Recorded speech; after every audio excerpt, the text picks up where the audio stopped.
Hello, hello, hello, my internet fans. It's time to play ball. Literally. Today's the big day, March 25th, 2026.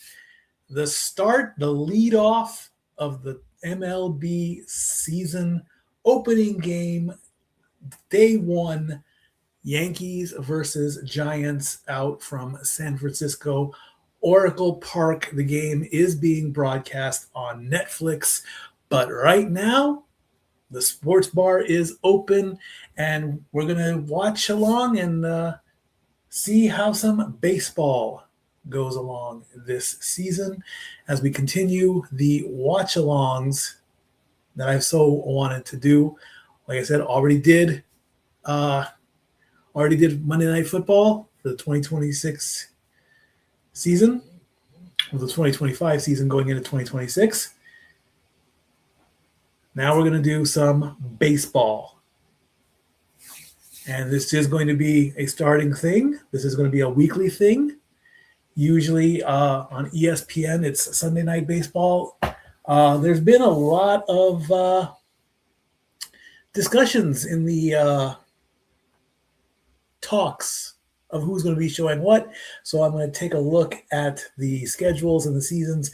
And I think whenever there's a Sunday night game, that game is going to be broadcast, and I'm going to be sitting here in the sports bar watching along, calling the action as we go week to week, as we eventually make our way to October with the playoffs and the World Series. If you have never seen a watch along or have no idea what you're watching, let me introduce myself.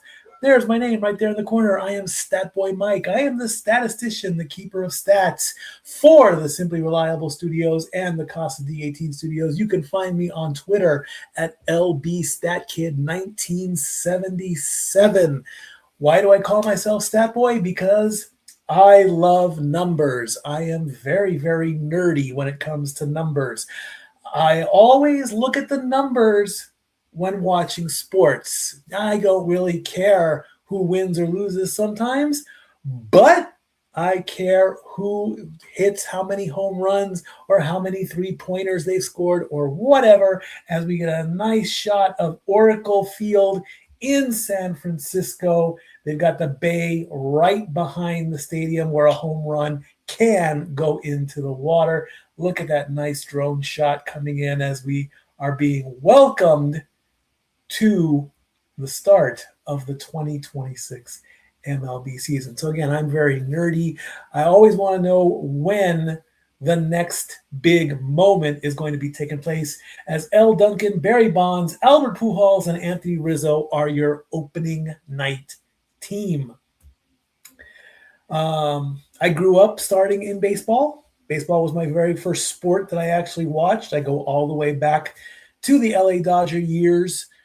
Vin Scully, it's time for Dodger football.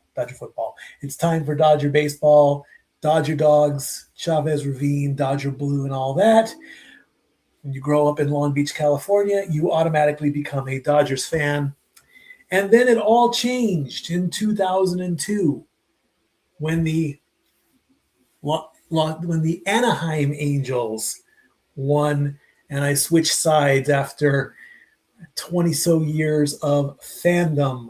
There's Barry Bonds. He's got 762 career home runs. He is the all-time leader. He has the single season record of 73 home runs.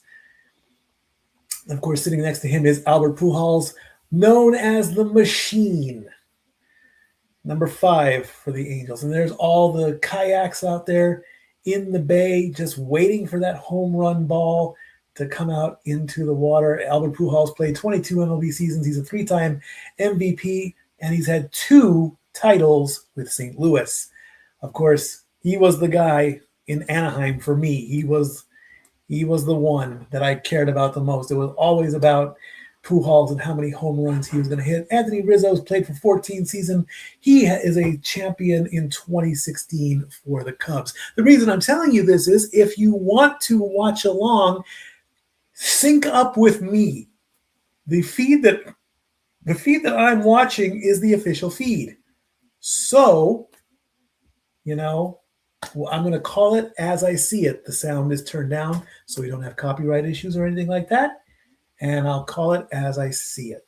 So getting back to me, of course, Angels in the outfield. You know, Disney had the team. They win the World Series in 2002. Then Artie Moreno comes along and says, we are the Los Angeles Angels of Anaheim. I'm like, how does that work? The stadium is in Anaheim. They should be the Anaheim or the California Angels. They are currently talking about opening day moments. Well, unfortunately, I can't remember any. Sorry. And for those that have been following us on the Simply Reliable Studios and Casa D18 Studios YouTube page, thank you for watching along. We'll keep track of how many people are watching and all that. Yeah, I'm going to be going pitch by pitch, play by play, to the best of my ability.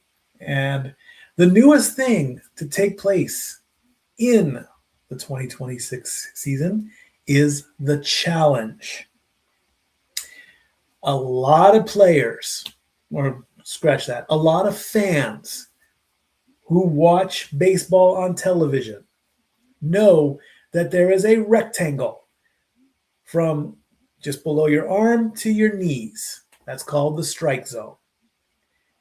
And the far camera that shoots from center field all the way to home plate, so you get that beautiful vantage point in the graphics tent, they show you where the ball is. And it pops up instantly if it's a strike or a ball. The man behind the plate, the umpire, makes that call. And a lot of times on social media, in the ballpark, and the players themselves make it call a bad call. This new system, the challenge system, gives the power to the batter, the pitcher, and the catcher. If any one of those three think the call is bad, all they got to do is tap their cap. And this ABS system will analyze, and if the umpire calls it a strike and the ball is nowhere near the strike zone, meaning the imaginary lines in the strike zone, if the ball does not touch any part of that line, because in baseball, lines are in. If the ball bounces off the foul line and it touches, it is in play. It must be clearly outside of the line for it to be foul. You got to remember that. It's the same in tennis. In tennis, in baseball, maybe even in basketball, in basketball, if you touch the line, it's bad. You touch the line in basketball, you're out of bounds. So in baseball and in tennis, if the ball touches the line, it is in play. So the pitch comes in and the ump calls a strike, and the ball is just outside of that line. Somebody will tap their hat. They'll look at the replay. If the call is correct, or if the call is incorrect and the call gets reversed, play continues. If the call is correct, the team loses a challenge. Each team, I believe, does have 2 challenges throughout the game. So this is now their chance to keep the umpires in check. And it looks like they're going to bring in John Cena. Really? They're going to bring in John Cena for this?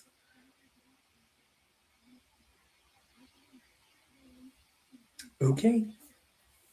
And of course, during the broadcast, in between innings, I'll take a look at what's going on in the world of sports. March Madness is taking place as we speak. And believe me, right now, I do have something to say about March Madness, as Netflix is currently on a 3-minute break for commercials. So, of course, before the broadcast, what I traditionally do is I like to give everybody a bit of an update as to what's going on with me and what's new in my life. And something big has happened in my life, and that is I own a business.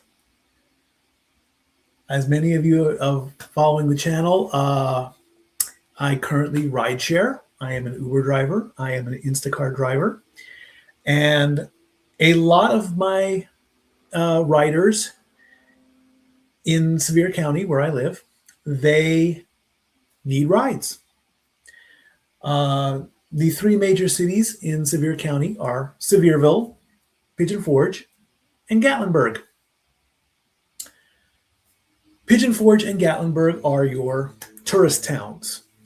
These are the towns that have a lot of touristy things: escape rooms, Dollywood, mini golf, the aquarium, believe it or not,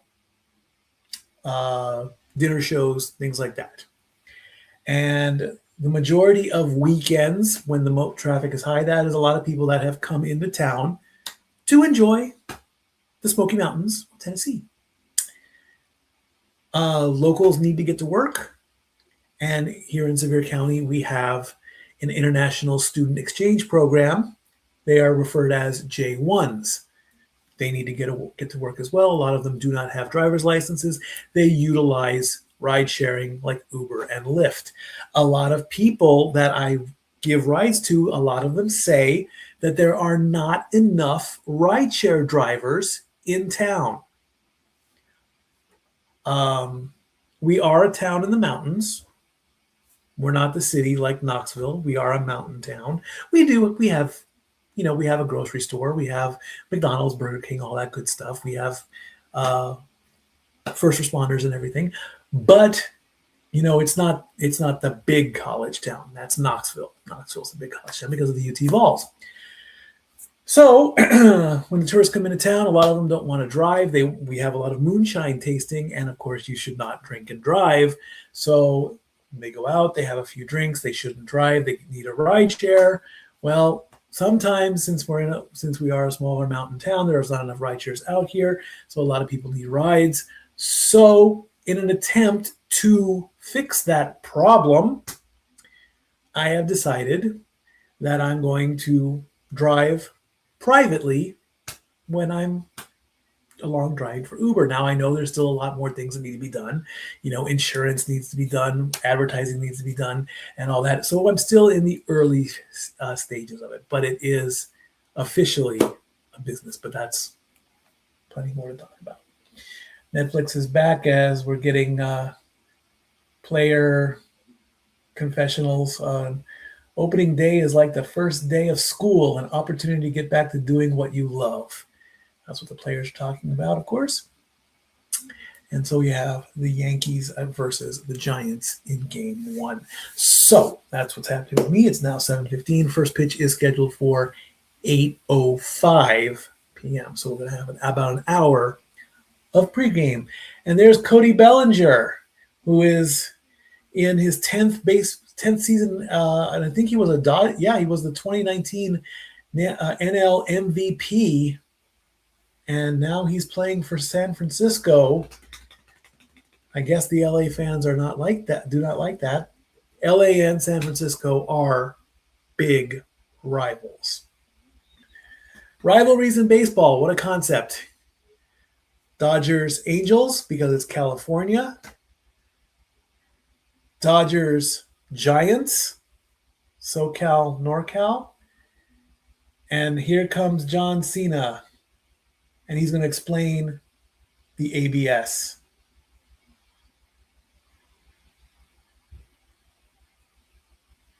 John Cena is now explaining how the automated ball system, I guess that's what it's called, as he is.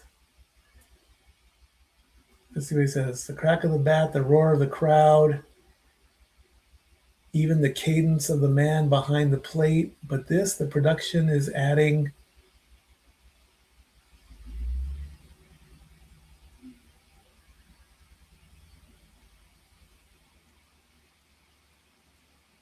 Automated balls and strikes. For the first time, Major League Baseball is bringing automated balls and strikes to the regular season. The umpire is still out there calling the game just like always. Nobody appreciates a good performance more than me. Here's the thing about the human eye. Even the best only catch so much. ABS changes all of that. Batter, pitcher, catcher, those three. 2 per game per team.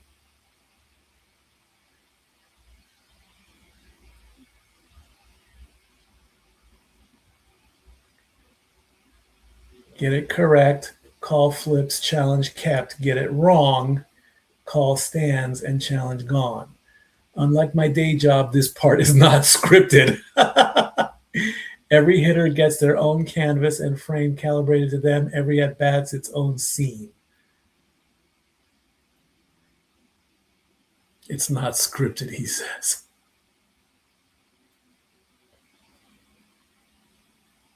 Well, thank you, John Cena, for confirming that as the fans are coming over the bridge there. It's amazing how the baseball stadium sits in the bay, and you can literally hit a home run right into the water. And it looks like we've got, who is this? CC Sabathia has joined the opening day team. 19 seasons. He's a 6-time All-Star. He's a 2007 Cy Young Award winner, and he is a former World Series champion in 2009. All righty, so it's now 1:15, so that's now let's talk about some March Madness. Now, I live again here in Sevier County, Tennessee, so of course I root for the Vols. And recently, they played a game against Virginia. And the Vol, it was back and forth for a little bit. And there was a call that was made that should have gone to Team Virginia. With the Vols leading by 2 points, Virginia went for a shot. Ball hit the rim. The ball bounced off one of the Volunteers' heads and started drifting towards the out-of-play area. As the ball was traveling out of bounds, one of the Virginia players, don't remember his name, sorry, the ball went through his fingers. And the referee made the call that the Virginia player touched it, therefore the ball would remain with the Volunteers. The Virginia team challenged it. So they're looking at all the replays, and they're looking to see if the ball did in fact touch the Virginia player's hands. Because if it did, in basketball, whether it's college or the pros, if you touch the ball last and the ball goes out of bounds, you lose possession. Strike that.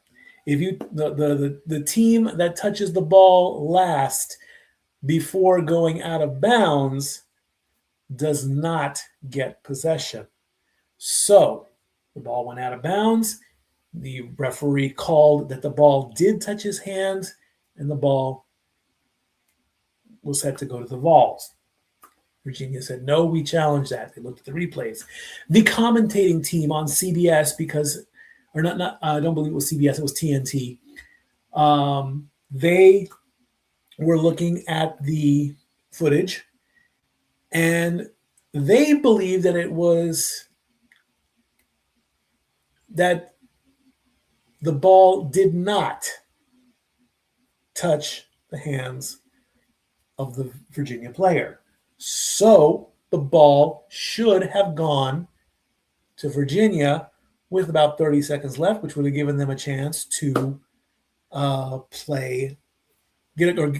get the possession back, and they should have gotten a chance to at least tie or win the game.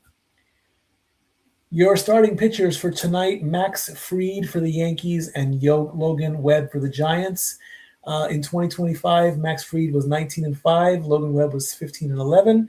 Both of them have about a 3-point ERA, and we'll get to those starting pitchers a little bit closer to the game. After review, the call stayed, meaning the referee believed that his call was right. The referee believed that the ball did touch the Virginia's player's hands. Therefore, Tennessee got the ball. The remaining 30 seconds played out. And of course, in college basketball in the NCAA, it's essentially a game of free throws. It can come down to free throws in college basketball. Not so much in the pros, though, but in college, when you foul somebody, they get a 1-1, and if they go over the limit, then they can get 2 free throws. So it can become a game of free throws in the last 30 seconds to a minute. So then, of course, and because it's March Madness as well, every game is so important because you want to get to the Final Four and then the national championship. Well, with Tennessee retaining possession of the game and of the ball, they ended up winning by at least 7 points.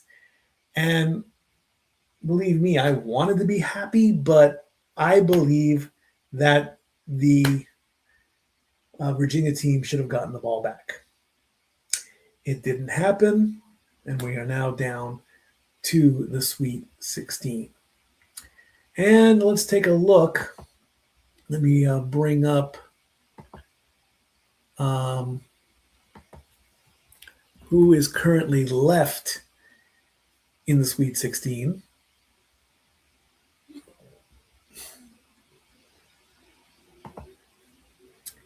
As we're looking at this live on ESPN, the teams left in the Sweet 16 are Duke, St. John's, Michigan State, UConn, University of Connecticut, Iowa, Nebraska, Illinois, Houston, Iowa State, the Vols, Michigan, Alabama, Texas, Purdue, Arizona, and Arkansas. Those are your 16 teams. And the Sweet 16, I believe, March 27th. So the Sweet 16 starts up tomorrow. The Vols will play a late game Friday night at 10 o'clock Eastern on TBS. So, it's a single elimination format. Then they go to the Elite Eight, and then finally the Final Four. And another big thing on ESPN, of course, is the quest for the perfect bracket. Unfortunately, this is another year that has gone by that there is no possibility to get a perfect bracket. And the majority of the brackets that were killed off took place in the very first game that was played between Ohio State and TCU. According to ESPN, over 25 million brackets were submitted, and 15 million of them were eliminated after TCU defeated Ohio State 66-64. Statistically speaking, the higher ranked team is supposed to beat a lower ranked team. That's just life. That's just the way it's set up. However, once in a while, yes, what do we got here? We have Triscuit. It's weird cheese. It's weird cheese on a Triscuit. Black truffle and sea salt. Black truffle and sea salt is the chip, or is the dip? The cheese. The cheese is black truffle and sea salt. Yes.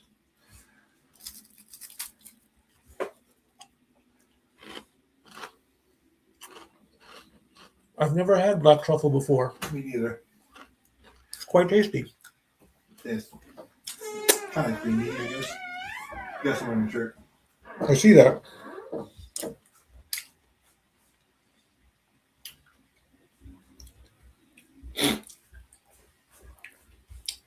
You can leave it crack so there's air flowing here so I don't suffocate to death.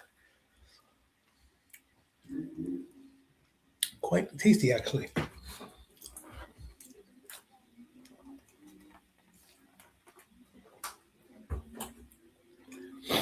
Barry Bonds leads with 35 splash hits,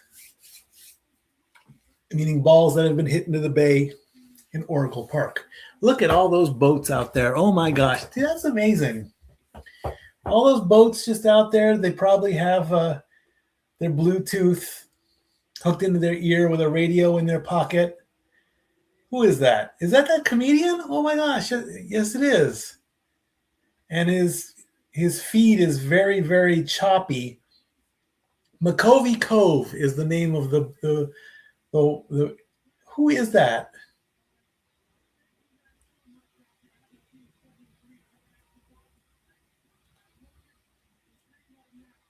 I have no idea who that comedian is.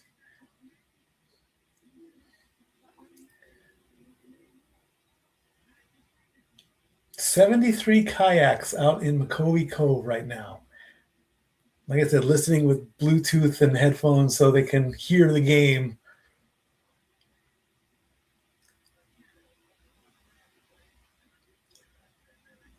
Bert Kreischer, stand-up comedian, actor, and podcast. Anyway, going back to March Madness. So it's just life that the higher ranked team is supposed to defeat the lower ranked team.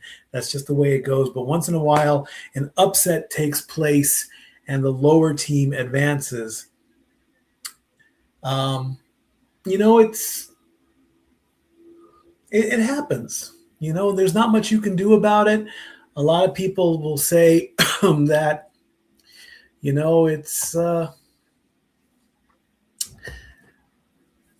it's not supposed to happen, but it does happen. So let me also quickly go onto social media and let me repost that we are live, and we'll have to tag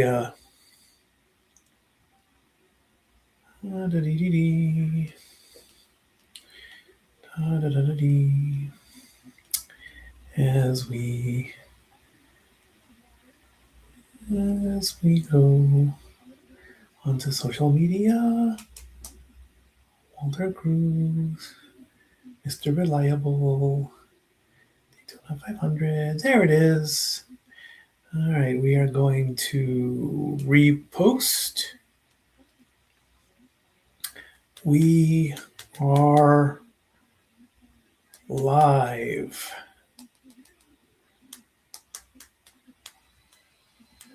Hashtag opening day.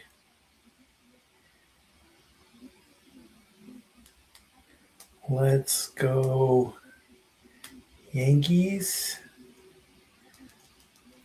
Now, what's the hashtag for the Yankees?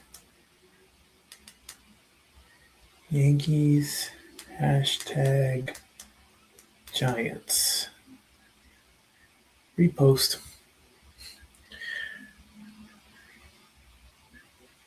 All right, so that's taken care of. Currently 18 of you guys watching. I appreciate every person that watches on YouTube, on the Casa D18 Studios, and the Simply Reliable Studios. Again, this is going to be a weekly thing. In fact, let's take a look at the upcoming schedule so we get an idea of what the next game is going to be. Now, all the teams are going to play and officially start their seasons tomorrow. tomorrow is a pretty full matchup on the docket. There's 1, 2, 3, 4, 5, 6, 7, 8, 9, 10. There are 11 games tomorrow. And then, of course, everything on Friday. But I'm going to definitely be back here in the sports bar on Sunday night. Let's see what we got here. And it looks like it's going to be on Peacock as the Guardians take on the Mariners. And that's going to be at 7:20 Eastern time. So that if that's the official Sunday night baseball game, then that's the game we're going to call next Sunday, the Guardians versus the Mariners. So that's Sunday, March 29th. And of course, I'll update as best I can what's going to, what happens in the world of sports and all that. Ooh, the Angels host where the Angels are in Houston, a team that I have lost respect for because of the sign stealing scandal of who knows when. We're up to 23 people watching. I appreciate all that. Tony Vitello makes his managerial debut tonight. So let's take a look at the stats for Tony Vitello. Tony Vitello.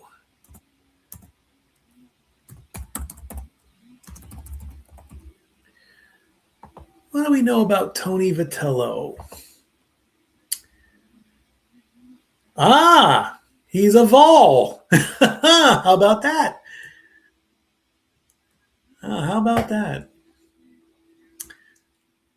He previously coached with the Vols. He made 5 regionals, 4 super regionals, and 3 College World Series appearances. Okay. So maybe I should root for the Giants. I don't know on that one.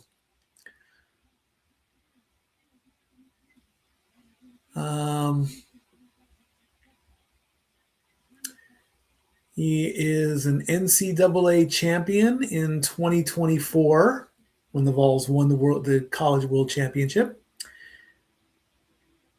He was the assistant coach in Missouri, TCU, and Arkansas prior to joining the Vols.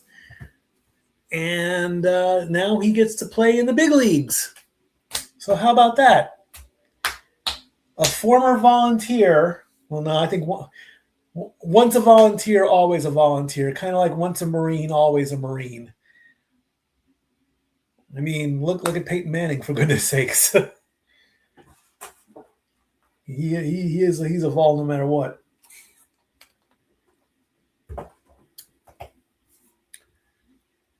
Okay.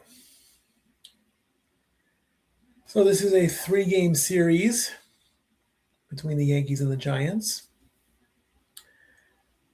Analytically and predictor-wise, ESPN is predicting that the Giants will win this game. Their prediction is 52% towards the Giants and 47% towards the Yankees. And the starting lineup is Arraez, Chapman, Devers, Adams, Lee, Ramos, Schmidt, Bailey, and Bader, but we'll make that more official as they come up.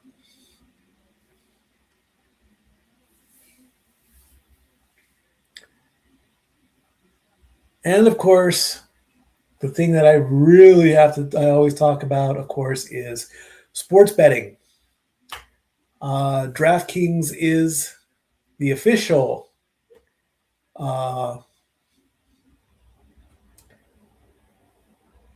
sports bettor of ESPN. I'm not endorsed by DraftKings. I was a FanDuel guy. If you are putting some money on the game, San Francisco is at even money, and the Yankees are at minus 120. What does that mean? If you put some money on the Yankees and you want to win $100, you have to put up $120. Who is that?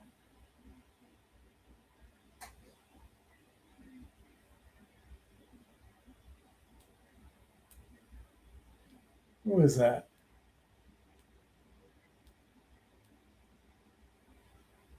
Don't know who that was. So that are the game odds according to the DraftKings. FanDuel, of course, has parlays. I wanted to put some parlays on, but when you ride share and all your money goes towards bills and car payments and everything, you really don't place a bet.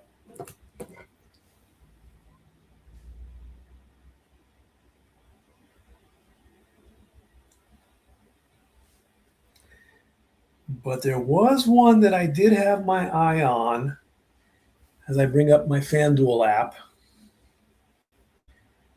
There was one that let's see what we have here. No, that wasn't it.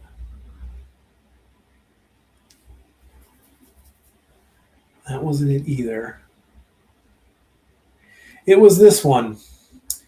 If Logan Webb strikes out 5 or more, if Aaron Judge and Giancarlo Stanton each hit a home run, and if Cody Bellinger gets 2 or more hits, FanDuel will pay 39-1. So for every 100 you bet, let's shrink that down for everyone. For every dollar you would bet, you would win $39. But all 4 of those legs have to take place. Logan Webb would have to strike out 5 or more. Aaron Judge and Giancarlo Stanton would have to hit a home run, and Cody Bellinger would have to at least get 2 or more hits. Not necessarily a home run, but a hit. Another one is just on the Yankees.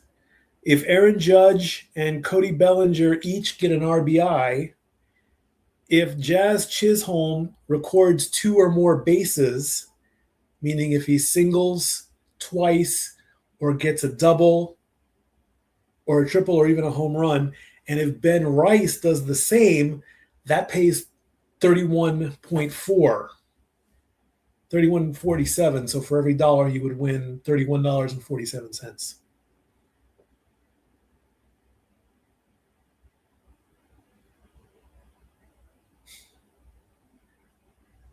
The thing with parlays is, it's either all or nothing.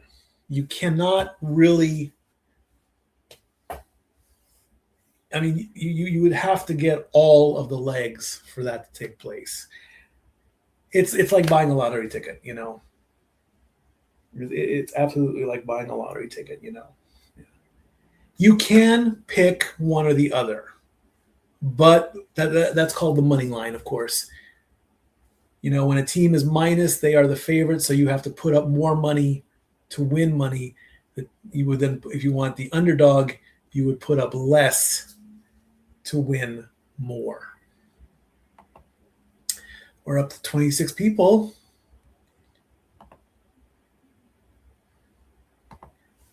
Nope. Opening day for the season is today. The Giants and the Yankees are playing game 1. This game does count. There are 11 games tomorrow, and the remaining teams go on Friday. This game does start the season officially.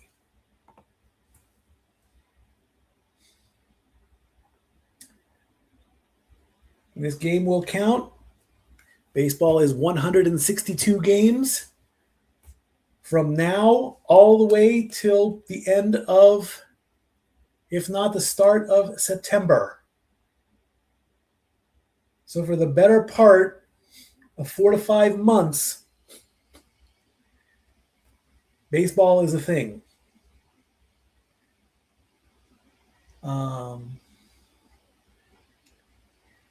Let's talk NASCAR. Oh my gosh, Tyler Reddick is on fire. Tyler Reddick has won 4 out of 6 races in NASCAR. He won the first 3. He won Daytona 500. He won the next race after that. He won the 3rd race. He lost the last 2 and then came up in Darlington. And now 4 out of 6. Wow. That is impressive. Not only 2 other drivers have done that. 4 out of 6. Amazing. Absolutely.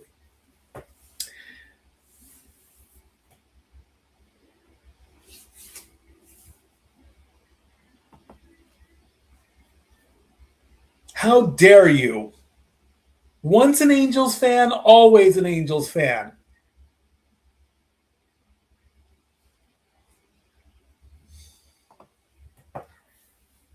I appreciate your loyalty, but I mean, and you're allowed to change your fandom, okay? I get it. But seriously, it's no secret, okay? And I can briefly understand what Artie Moreno is. I'm a broken record on this. I'm a broken record on a lot of things. For those of you who have not watched,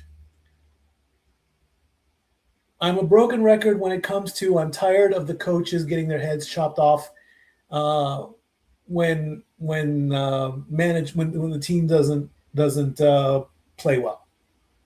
I've said that regardless. I'm a broken record when it comes to Tom Brady not being the GOAT. I've said that enough. I'm a broken record talking about Bill Belichick. I've pushed that as far as I can go. Another topic I've come up is the name of the Angels. Okay? Now, let me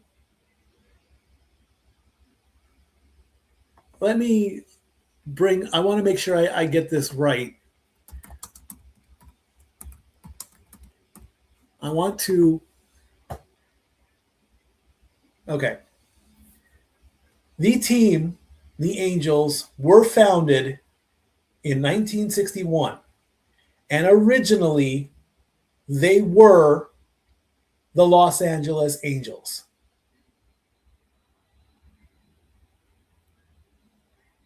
They did not move to Anaheim until 5 years later. They were the California Angels. They represented the entire state.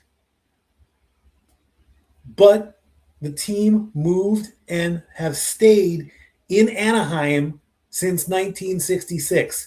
They will be celebrating their 60th year in Anaheim.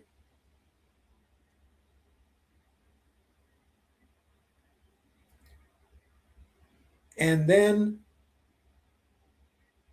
as I'm reading this, due to the deriving its name from an earlier Los Angeles Angels franchise that played in the Pacific Coast League, the team was based in Los Angeles until moving to Anaheim in 1966. Due to the move, the franchise was known as the California Angels from 1965 to 1996, and then the Anaheim Angels from 1997 to 2004.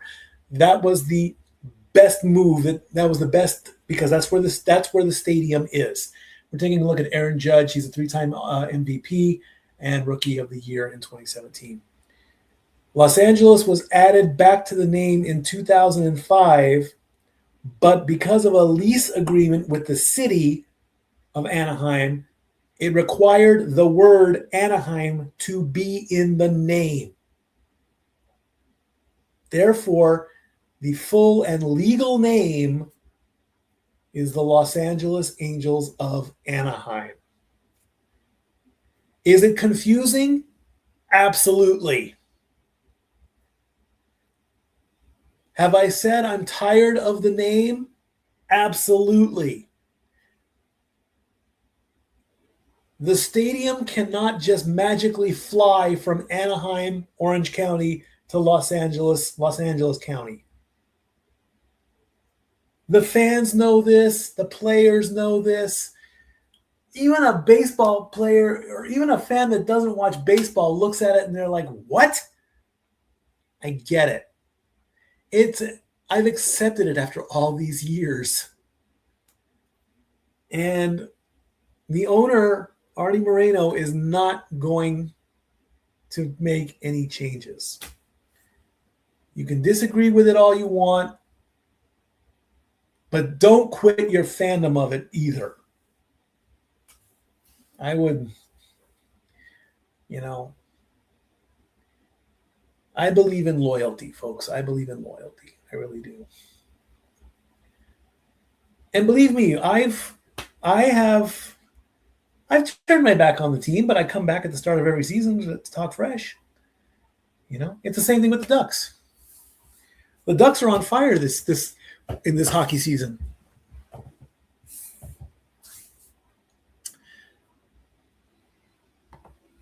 Do I think Luka should be MVP?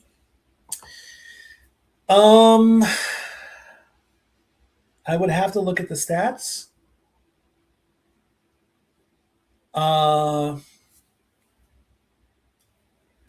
The MVP, should always be the player that does the best, regardless of which team wins and which team loses.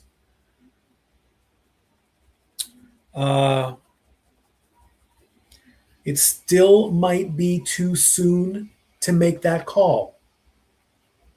So I am going to say no right now because it's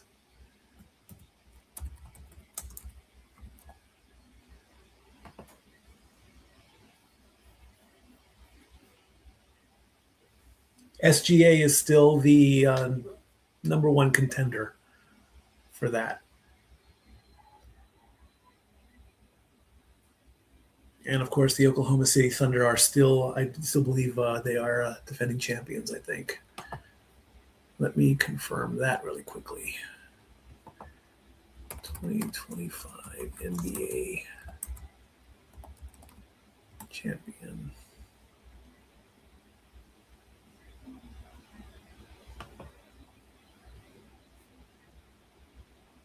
Yeah, the Thunder. So SGA is still the defending champ on that one. Let's take a look at the current standings right now in basketball. Let's see what's going on. Good segue there too, by the way. So thank you. So let's see. Okay. The Pistons have already locked in their playoff spot at 52-19. And the Thunder and the Spurs have already locked in their spots in the West. And in the West, there's only one team left that is still alive before going into the playoff setup, and that's the Grizzlies. But they haven't been officially eliminated yet, but it's close. So I think once the Grizzlies officially mathematically get eliminated, the 10 teams will be ready for the playoffs. And of course, I'm still not happy with. I haven't been a fan of this play-in stuff to extend the playoffs. I have not. It's so confusing. The top 6 teams get in. 7 plays 10, 8 plays 9. The winner of 7 versus 10 advances, and then 7 awaits the. It's just so many teams and all that stuff. So it should just be a solid 8. Honestly, it should just be 8 teams get in, 16 team playoff, and that's the end of it. But who knows what's going on in the world of basketball. Nationality doesn't matter. It does not have to be American. No. Nationality,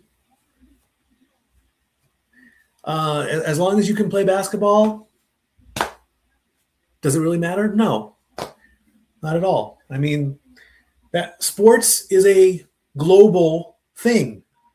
There are players. There are players all over the world. So, I would say no on that one. Does not have to be an American player. No.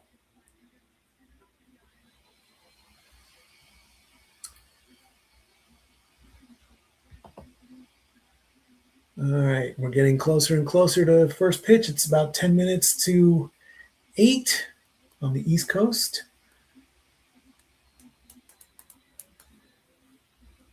And we're going to go, let's take a look over here.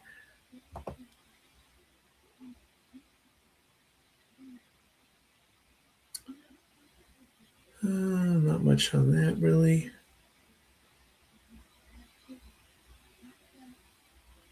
Alrighty.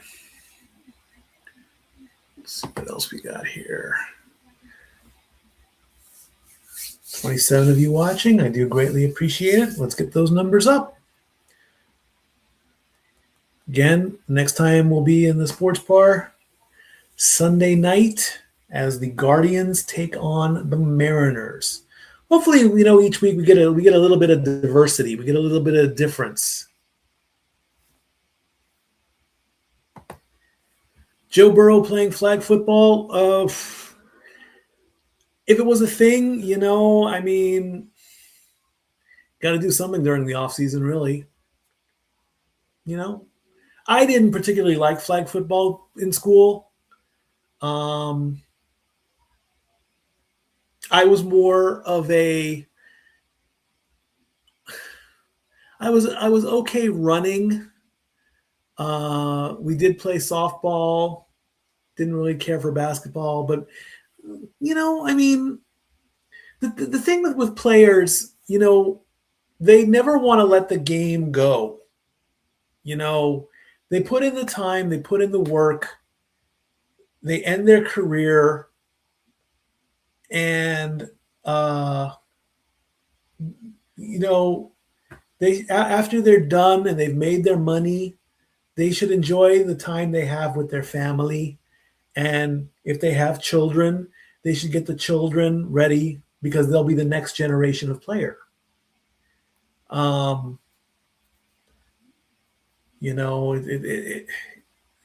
can't just really give up the game. It's like it's kind of like horse racing. You put the horse out to pasture, but the horse just wants to run because that's all the horse knows what to do. Though the horse is ready to run and all that, but they all they want to do is retire and everything. So it's okay. It's flag football. Like I say, I didn't particularly care for flag football. I couldn't even catch a football when I wanted to, really. All right. Oh, I know one thing I need to do. I need to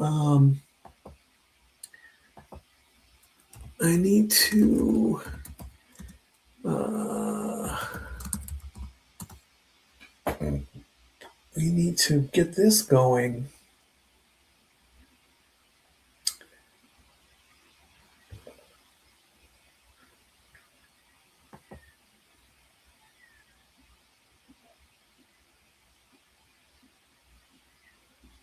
All right, installed. Okay, the T Life app. Because T-Mobile customers get MLB for free, and I need to do that. All right, so we go to T Life.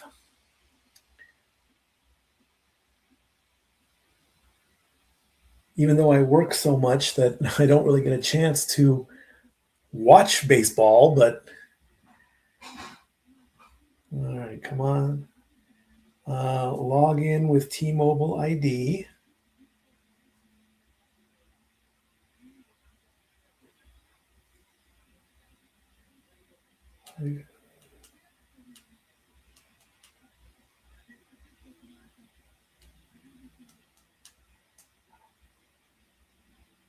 The FanDuel odds for Aaron Judge to hit a home run is at plus 240.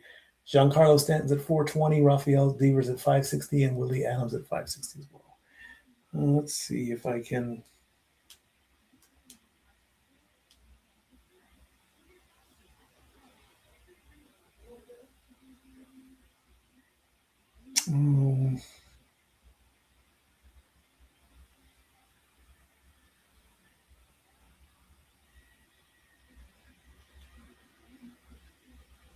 It's not a canceled account, that's for certain.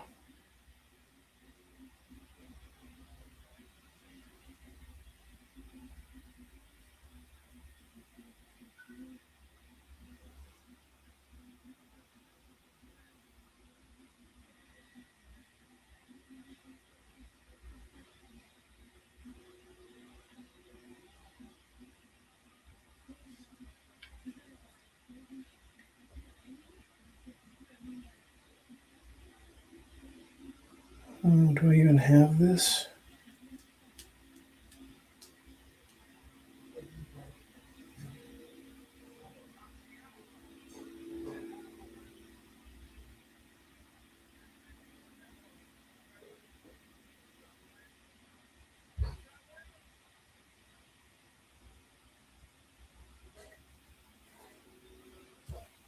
Okay, getting that.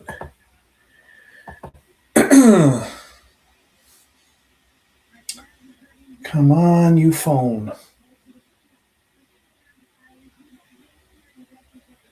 Jemias Winston is in the booth as we're getting ready to officially send it over.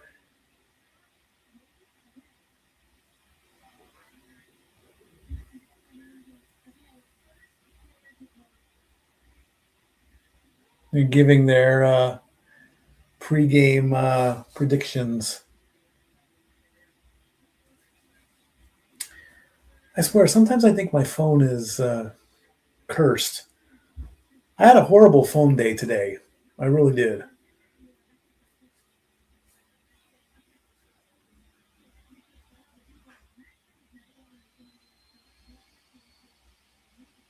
Maybe I need to maybe I'll just go to T-Mobile tomorrow and say, hey, how do I? That might be a good idea tomorrow morning.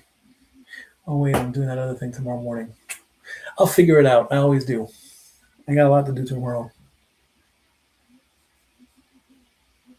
Could you imagine if the first pitch was challenged? Oh, that'll be a good one.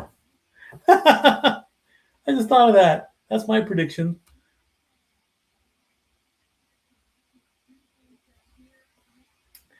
All right, officially the pregame show is ending on Netflix.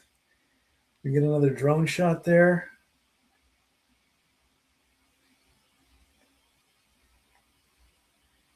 It just looks like we're getting boxing on Netflix. I wonder if we're going to, I'm pretty certain that we are going to cover Ronda Rousey's matchup against Gina Carano. I'm a little worried about that one.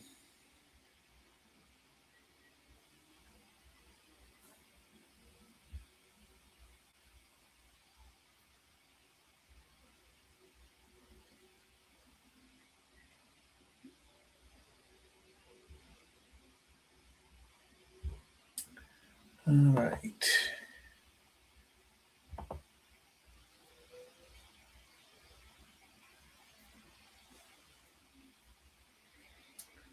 Getting closer and closer. Okay, we don't need to know that there are no more perfect brackets, so that can go away. And that can go away.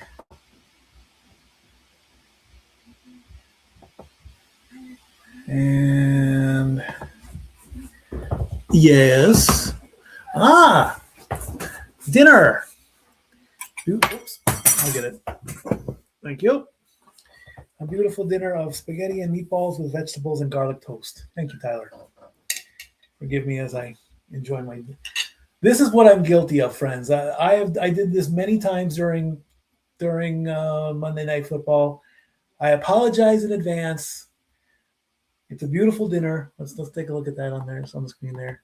It's a beautiful spaghetti and meatballs with vegetables. So I do apologize. Stat boy eats. I am a human being. I have to have my nourishment. So I do apologize. That's delicious. So prior to, and this is also an interesting thing, baseball on Netflix. Who would have thought that, right? Of course, WWE has Netflix, which is surprising. There have been a couple shows on Netflix that I've actually been watching. I'm an old game show guy.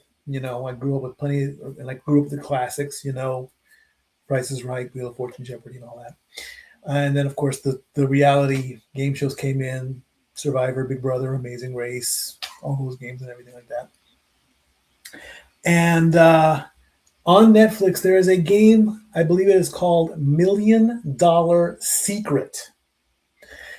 It's always these $1 million ideas. The concept of the game is they take these people, they put them in a mansion, and one of them, chosen at random, is deemed a millionaire. They have a box in their room. They go into their room, they open the box, and if the box contains the $1 million, they are a millionaire. The money is theirs. But here's the gameplay. The gameplay is this. The millionaire has to keep the secret that they are a millionaire. And if they can do so, at the end of the game, they get to keep the money. And they play these little mini games like Survivor. And the winner of the game gets a clue as to who the millionaire is. They then can share that information with the rest of the group, or they can make little subdivisions. And at the end of their dinner service, the group votes. Their goal is to eliminate the millionaire. If they are right, the person who has the $1 million leaves with nothing. And then the $1 million goes back up for grabs, and they choose another one and they keep playing. If that person is wrong, they are out. They vote on one person. I believe they vote on one person to make the decision as to whom is the millionaire. That person accuses the millionaire. If that person is right and they are not the millionaire, or they are the millionaire, then the millionaire leaves and so forth. It's a game of deception, essentially. It is a very good concept, and I do enjoy that game. All right, we're getting the official welcome for the Giants. And we take a look at Rafael Devers, who has 31 career home runs against the Yankees. And, of course, we're looking at the star player, Aaron Judge, who's a 3-time American League MVP. Oracle Park, San Francisco, California. And inside the broadcast booth, Matt Vasgesarian, Hunter Pence, and CC Sabathia are your Netflix crew. They will be calling the game live on Netflix, as I will be doing my own play-by-play. Here on the stat board 9000 are the starting lineups for both teams. And so that's what's happening. It's very interesting to have, growing up, there were only, even though you want to say 3 major networks, there were technically 4: ABC, CBS, NBC. You can count Fox, and then, of course, PBS, which was the educational programming. ABC always had the lock on football. CBS had golf and tennis. NBC had college football before ABC took it over. Those are the sports I remember. You can also count KTLA Channel 5, which had Dodger baseball. Then Fox got baseball. Then Fox got NASCAR. Then Fox got a little bit of UFC in there and everything else. But now, in 2026, baseball is on Netflix. What's next? Golf on Disney Plus?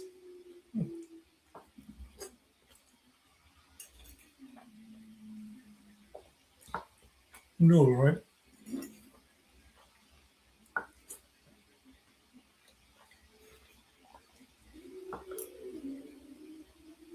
The teams are lined up on the first and third base lines. This happens every home opening game.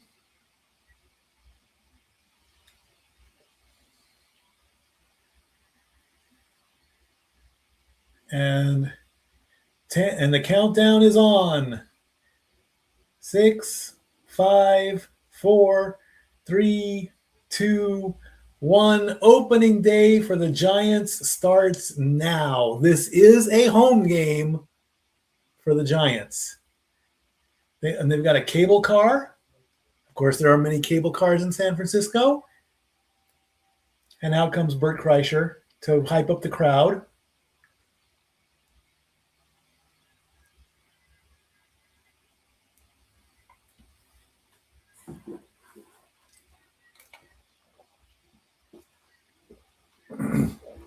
He's hyping up the crowd there.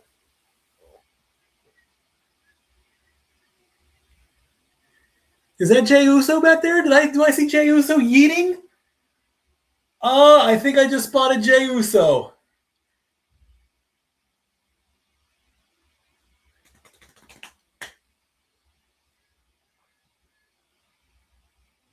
I saw him yeeting.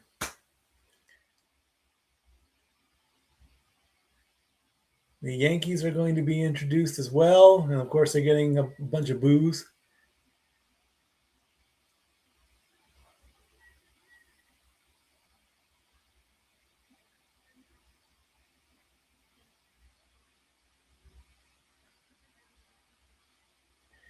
And the teams are going to come out. The Yankees are going to come out flagged by a couple of New York Cabs as Aaron Boone, the manager, pops out. He's giving his high fives.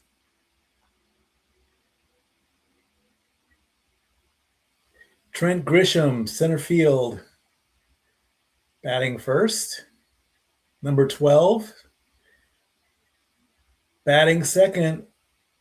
Here comes the Judge, number 99 in right field. Aaron Judge makes his way out.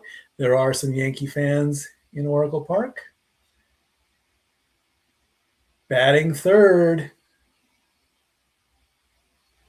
the former Dodger, Cody Bellinger, number 35, playing left field. Batting fourth, first baseman, Ben Rice, number 22. Batting fifth, the designated hitter, Giancarlo Stanton.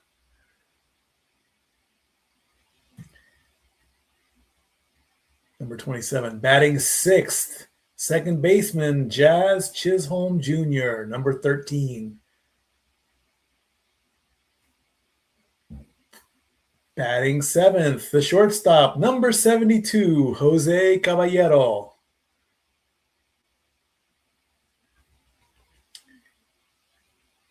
Ryan McMahon batting eighth, number 19 at third base. And last, batting ninth, the catcher, Austin Wells. And the starting pitcher for the Yankees, Max Fried, spelled Fried, number 54.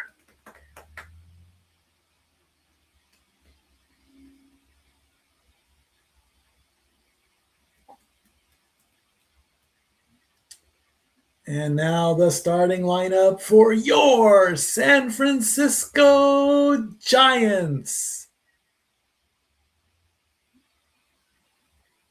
Managed by former Tennessee Volunteer Tony Vitello, making his MLB debut. Yet I'm wearing my Giants gear. Batting first, second baseman Luis Arraez, number 1.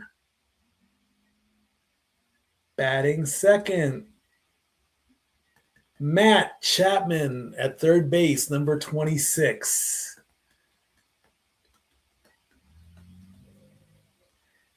Batting third, the designated hitter, number 16, Rafael Devers.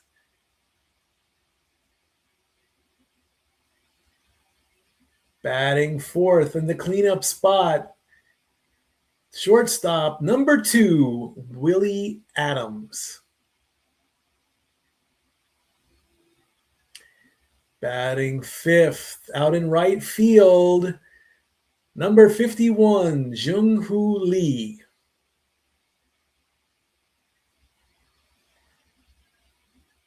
Batting 6th.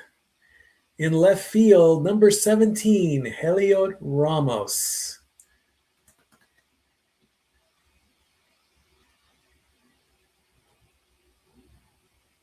Batting 7th, first baseman, number 10, Casey Schmidt.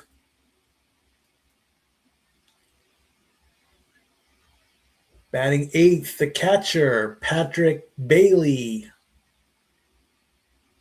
And batting 9th, center fielder, number 9, Harrison Bader. And those are your starting lineups. On the mound for the Giants, number 62, Logan Webb.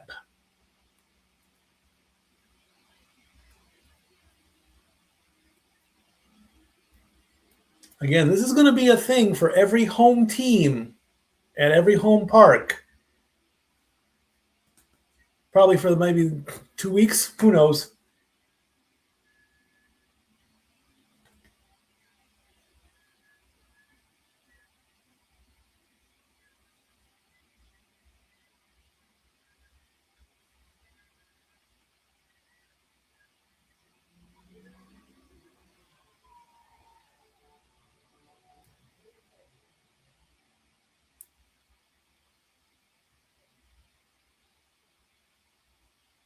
Another big, good drone shot. And the color guard is coming out to center field, I believe.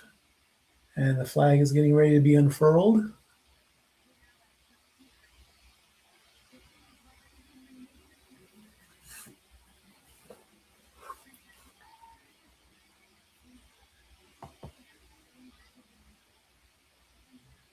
The 23rd Marine Regiment U.S. Color Guard to present the flag.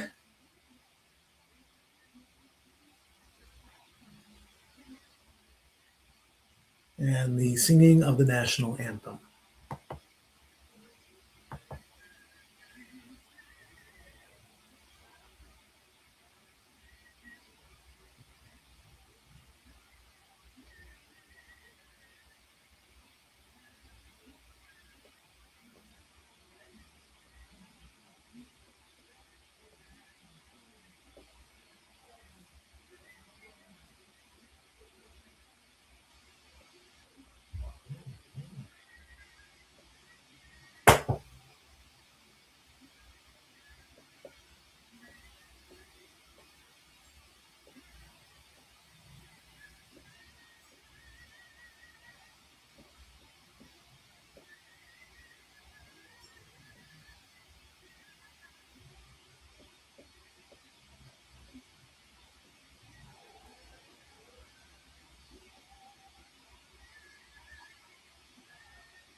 Very good rendition there of the national anthem. As we're getting a military flyby over San Francisco. And one final salute there. I swear I saw Jay Uso. As we go to commercial break. And I grab my dinner.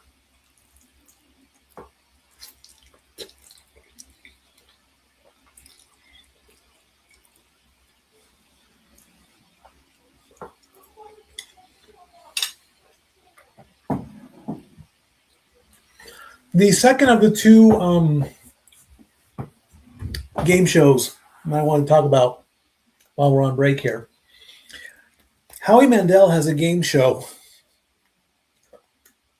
and I apologize for swearing in advance, but the title of that game show is called Bullshit. Normally, when you go on a trivia game show, you are to get the questions right. But in this new game show on Netflix, it's okay to get a question wrong. The concept of the game is this: it's one player against three others. There are 10 questions in front of you. Howie Mandel asks the question. The player answers the question and immediately finds out if they are right or if they are wrong. The player then reveals their answer. But the player does not reveal if they are right or if they are wrong. And the player needs to convince the panel that they are right. Now, if the player gets the question right, they win the money and they advance onto the round. The panel's job is to determine if the player is telling the truth. So, for example, if the question pops up and the question says, oh, I don't know,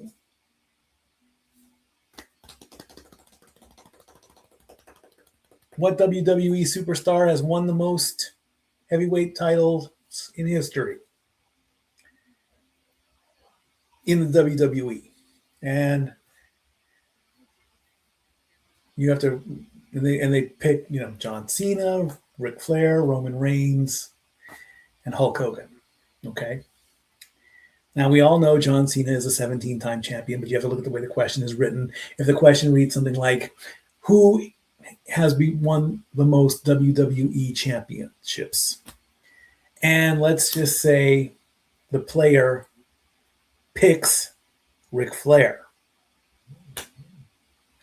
The player then has to convince at least one person on that panel that they are right.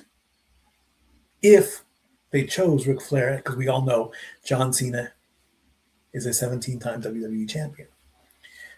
If one player is convinced that they were right, then regardless of if they answered the question right or wrong, they get the money. If all three panel members can spot that the player is lying and they call bullshit, then the player takes any money that they may have potentially earned.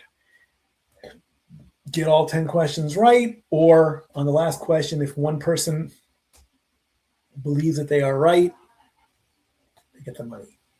And I think it's the first time which allows swearing on a game show. Because if you're on regular television, there's still FCC violations, but because Netflix is technically a paid channel, then it's okay.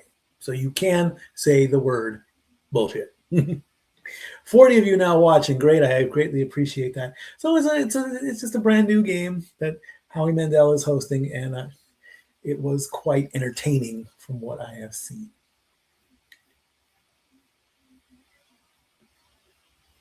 Aaron Judge, Linden, California, only 96 miles from San Francisco.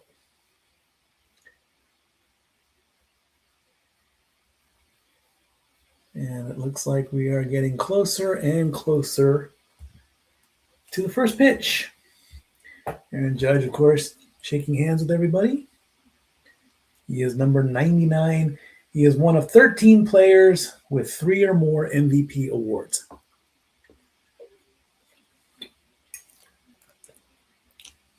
This is really good.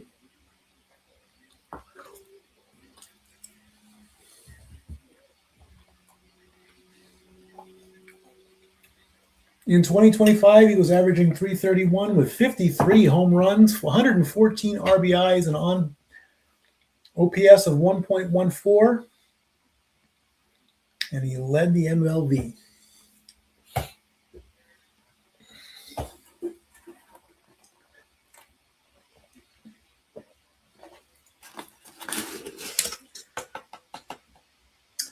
Yep, it's Jey Uso.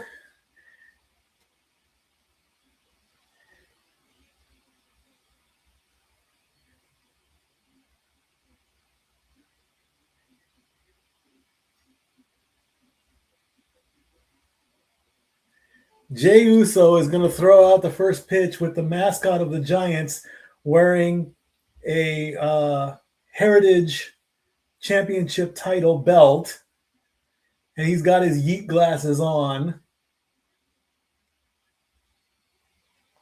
I knew I spotted Jey Uso.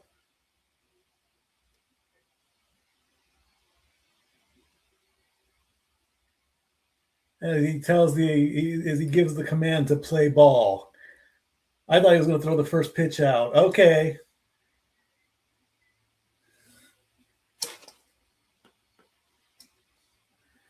Two words, play ball.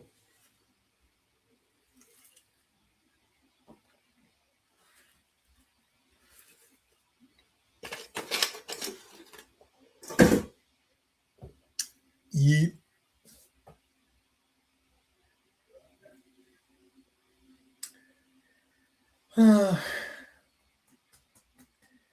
It's just me, Oos, day one-ish. Stadium looks very full for game one, day one. All the boats and kayaks out there in McCovey Cove just waiting to get one of those balls that could go out of the park.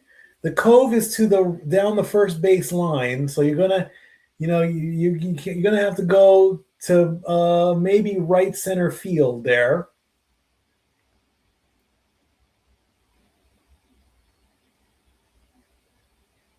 If you want to hit to the Cove, you go a little bit towards the right.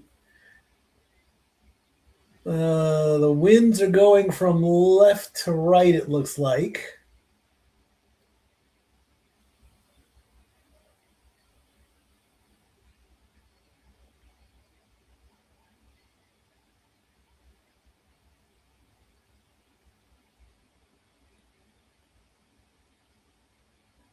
I'm hoping that the wind is not an issue. And it's only 5:20 p.m. in California.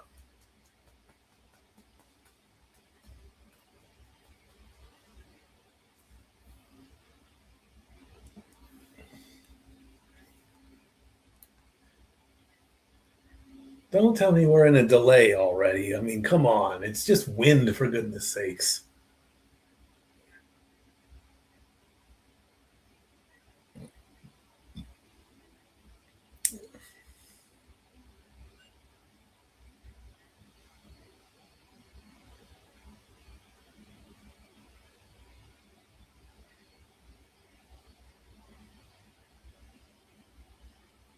Oh, we're taking a picture.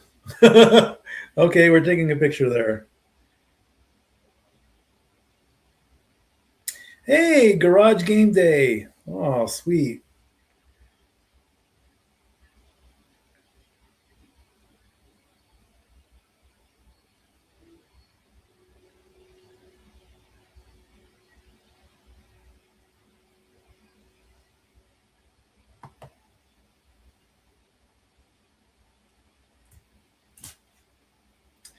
All right, the Giants are coming out to take the field. Logan Webb is on the mound, adjusting his cap, ball in hand. He had 34 starts last season with a record of 15-11, 3.2 ERA. He pitched for 207 innings with 224 strikeouts and 46 walks.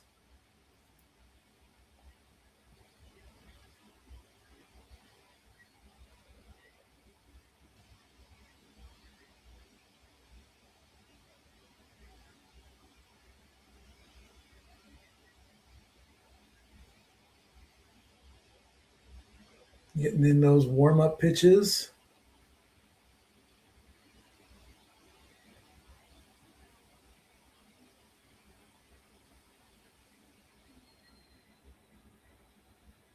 As his pitch arsenal Goes 34% sinker, 27% sweeper, a changeup, a four-seam fastball, and a cutter. And that's all in 2025, of course.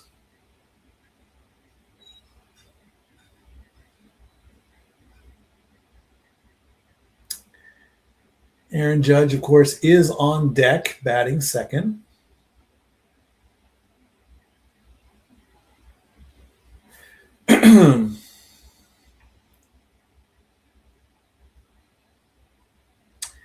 And Grisham comes up the bat, up to the plate.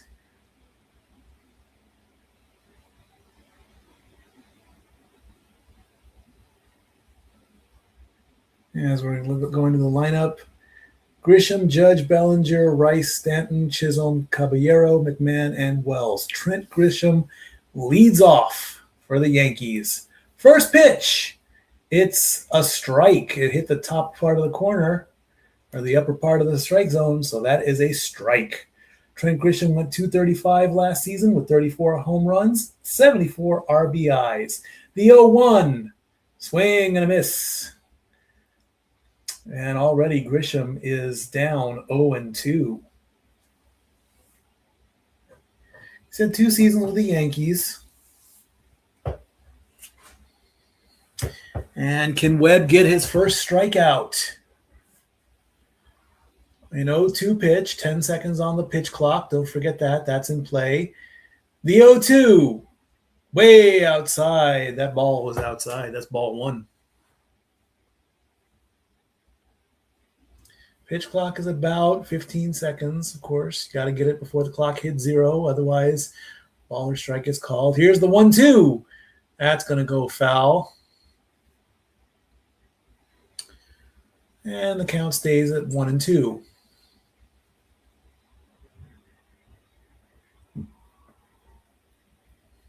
Pitch number 5 from Webb. 5 strikeouts is what he's looking for on FanDuel. Pitch. Foul off tip and off of him.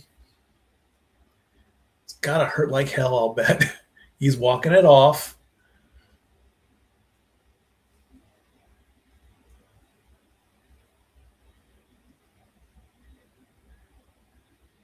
Good thing he's got that shin guard on there.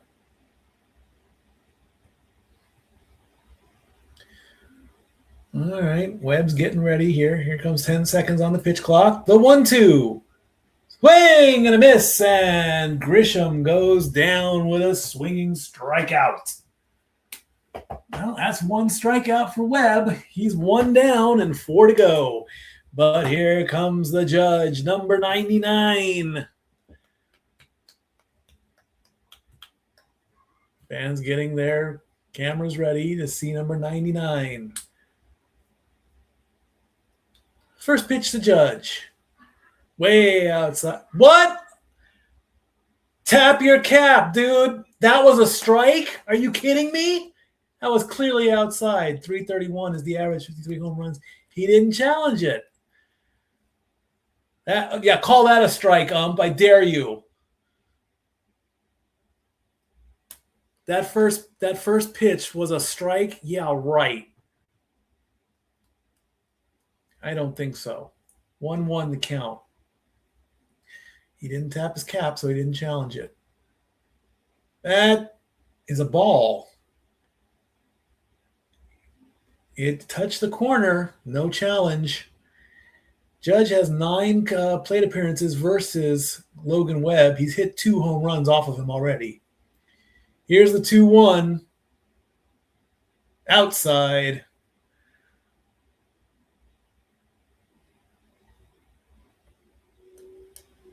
He's got a pitch he can waste here. It's 3-1. He can waste this one.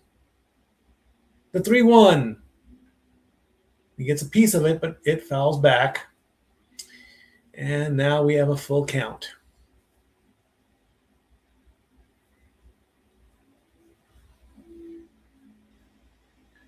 Already 11 pitches from Webb.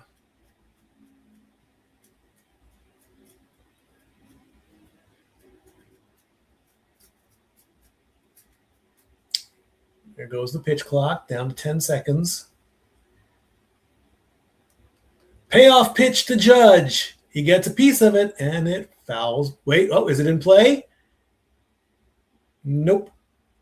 Foul ball. Schmidt tried to look at it, but it didn't go.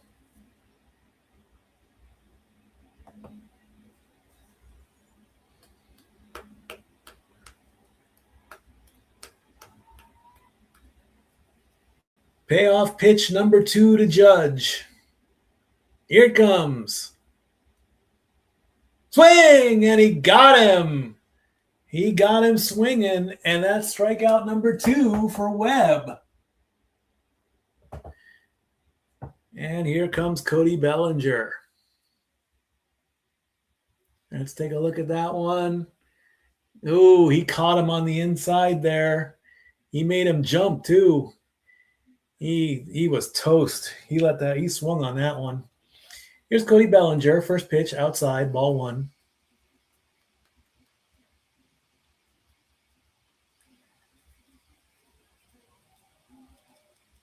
The 1-0 to Cody. Did he go? He did not go. That's a ball. 2-0 the count. Cody Bellinger did 272 last season with 29 home runs, just under 100 RBIs with 98. The 2-0. That was a strike.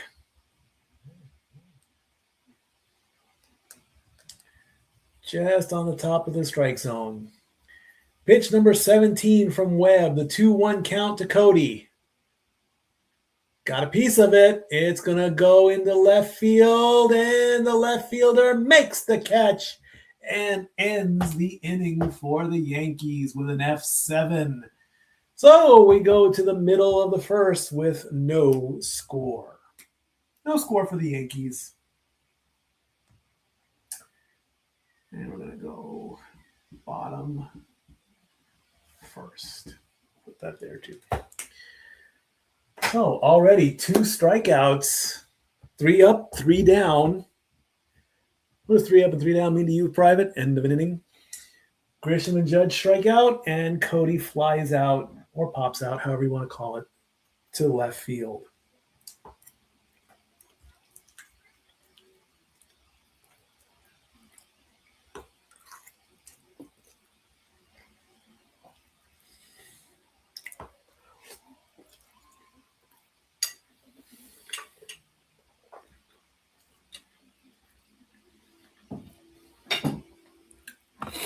Good dinner.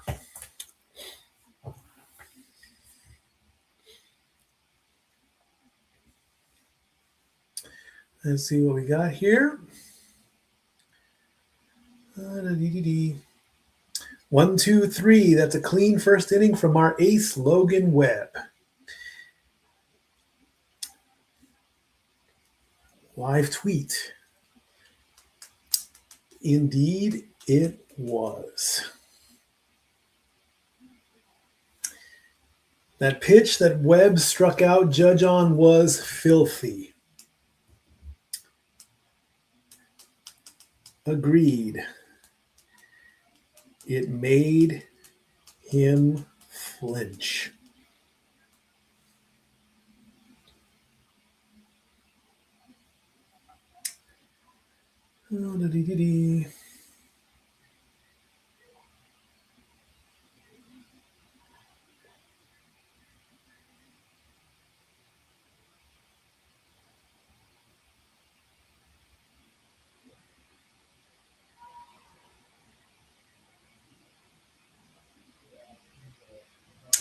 I can't wait for the Taylor Wall swing and miss strike 3, and he taps his helmet to get it overturned.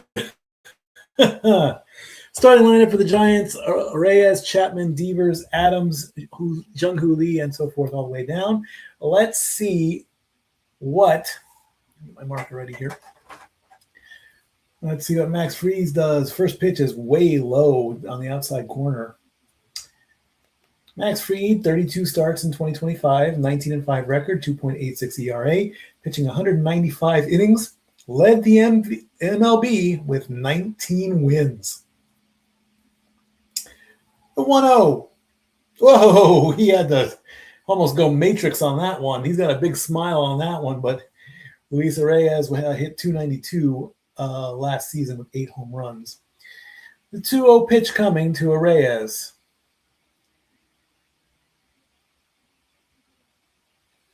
That's ball 3. Uh-oh. You don't want to walk him. You don't want to walk him.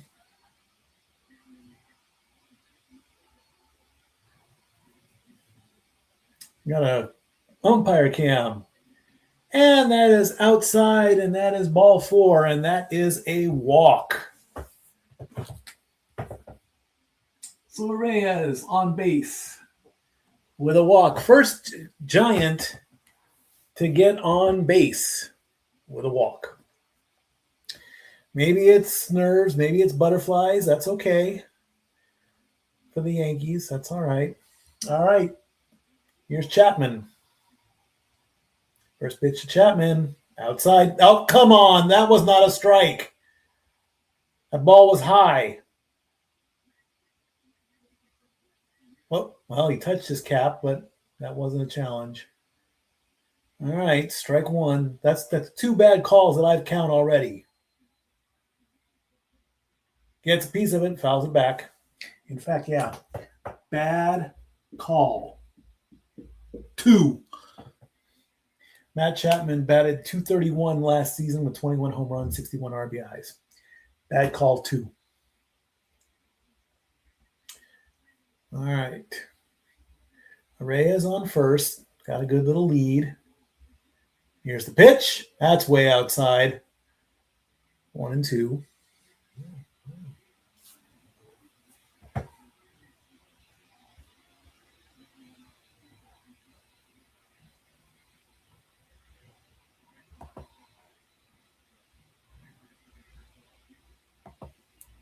One and two, gets a piece of it, fouls it back.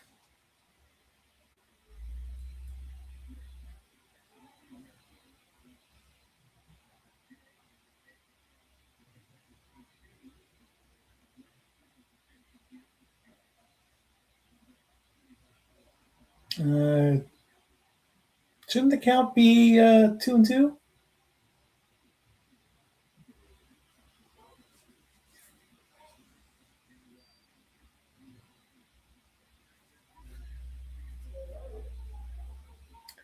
One and two, gets a piece of it.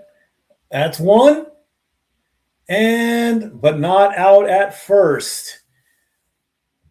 So it's a fielder's choice. Runner gets out at second. And Chapman is on base with the fielder's choice.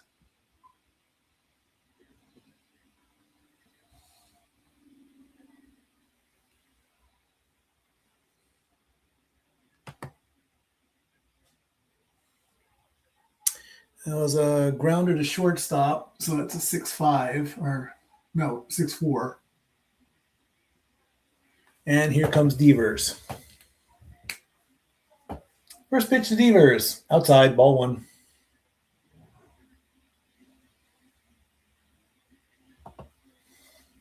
Rafael Devers, .252 last season with 35 home runs and 109 RBIs. The 1-0, low and outside, that's ball 2. Still awaiting that first challenge. There should have been 2 already, but I don't know what's going through their heads right now. 2-0. And we're going to check the runner on first base. You can engage him twice. On the third engagement, if he doesn't get him, it's a free base.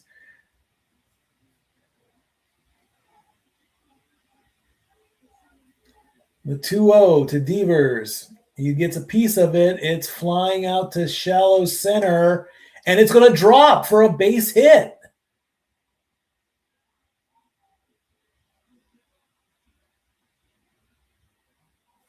Well, how about that? Devers gets the first hit of the season, and Chapman's going to go to third. The ball just dropped in the shallow center. Center fielder didn't even get close.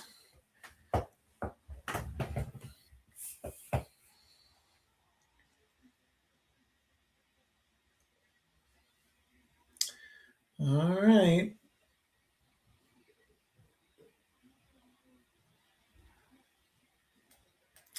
And here comes Adams. And that's outside for a ball.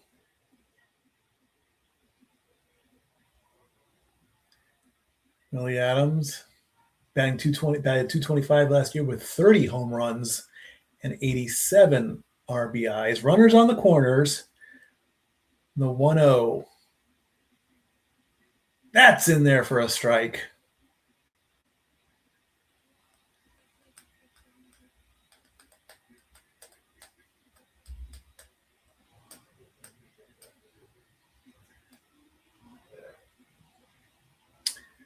The 1-1.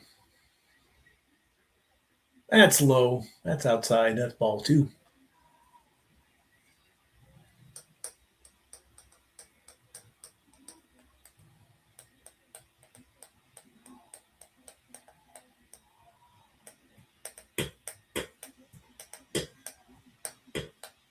The 2-1. Bounces foul.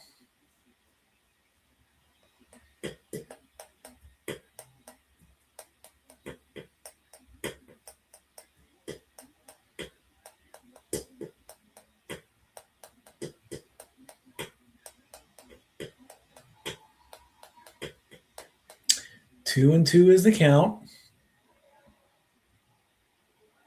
Swing and a miss. And Adams goes down with a strikeout. That's the strikeout there for Max Fried. So there's 2 outs with runners on first and third.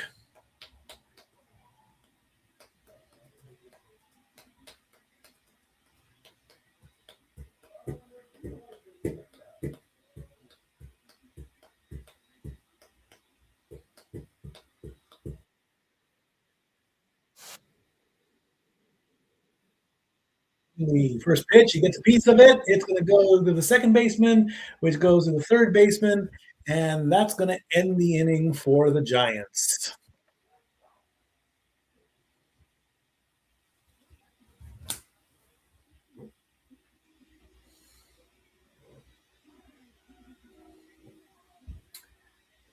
That's going to be a 4-3.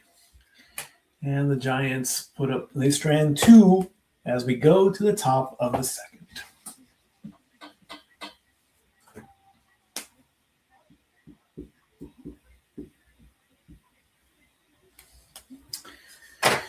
All right, let's take a look and see what's going on here on opening day.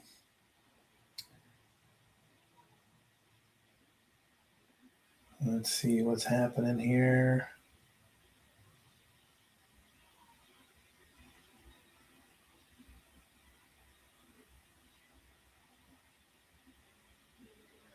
Am I smoking a cigar because Aaron Judge struck out in his first Yankees at bat, or am I just smoking a cigar because I want to smoke a cigar? The world will never know. I believe you're just enjoying a good cigar. I answered this tweet live on my Watch Along podcast.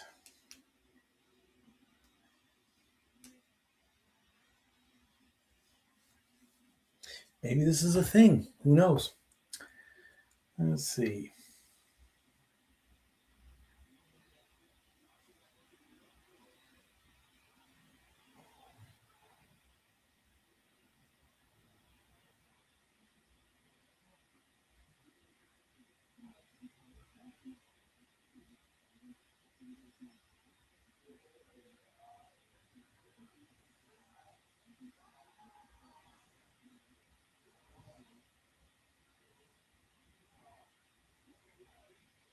All right, Logan Webb to start off the second inning.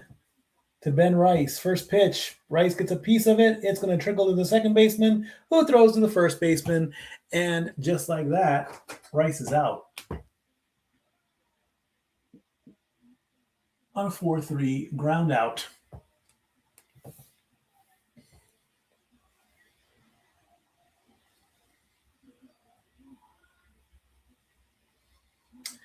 All right, up next, Giancarlo Stanton. First pitch, that is a strike. It touched the top. Giancarlo Stanton, 273 with 24 home runs and 66 RBIs last season. Next pitch to Giancarlo. He gets a piece of that one. It's going in between, and that's going to drop for a base hit. The Yankees are on base with a single. And if you had Giancarlo Stanton getting a hit, that was one of the legs on that parlay I mentioned earlier. Looked a little bit sloppy on the swing, but it still dropped into right center field there for a base hit. Kind of locked his elbows a little bit there on the swing. And here comes Jazz Chisholm Jr. Oh, and he takes one to the back. Ooh, that's got a sting. And just like that, we got runners on first and second. Hit by a pitch.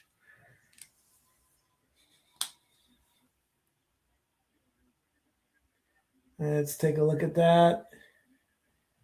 Yep. That's got to hurt like hell. Yeah, right in the top of his ribs. All right, next up is Caballero. He takes strike one. There is a bit of a gray. I did see a tweet on there that there is some gray going on, so I can see that in the camera shot. So I can see a little bit of that. 0-1 to Caballero outside. He flinched on that one. So yeah, there is a bit of a gray there, but it happens. All right, 1-1 to Caballero.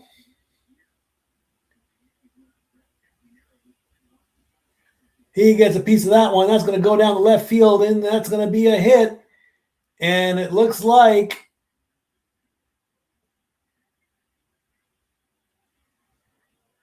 and we have got the Yankees scoring the first run. It looks like it's an RBI double. Just waiting to confirm. Yes. Caballero with an RBI double, scoring Stanton. And Chisholm gets to third. And that's going to put the Yankees up 1-0.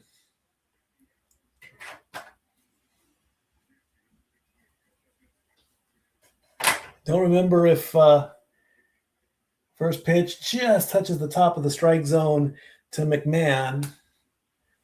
Averaging 214 with 20 home runs and 53 RBIs last season. Yankees take the lead 1-0. RBI double for Caballero. Next pitch. That was a strike. Got him swinging on that one. So McMahon is down 0-2 right now.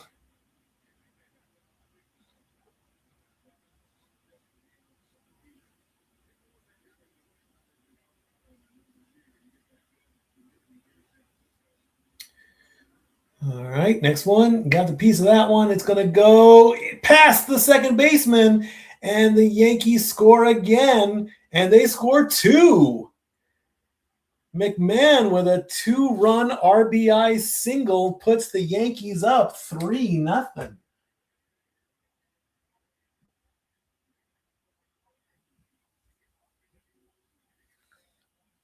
Well, how about that? Ball looked kind of low, but he got a good piece of it. And now the Yankees are up to a 3-0 lead. And Wells gets a hit. First pitch, first hit for Wells. And that's going to put McMahon on second base. And Logan Webb has given up 5 hits to 5 straight Yankees, so they're going to have a talk with him. The last 5 Yankees have all gotten on base, so we're going to have a meeting right now.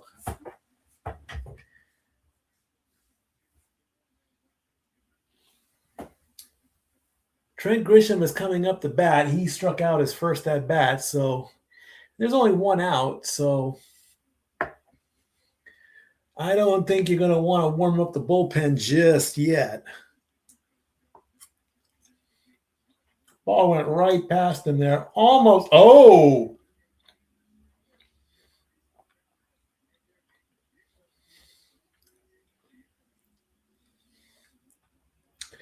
All right, first pitch coming to Grisham. He did strike out. He gets a piece of that one. It's going into left center, and it's going to drop for a base hit. And that's going to be an RBI. Going to third.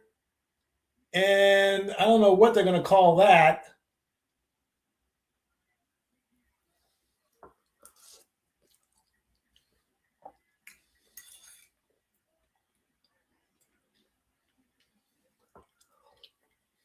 They could call that interference, I think.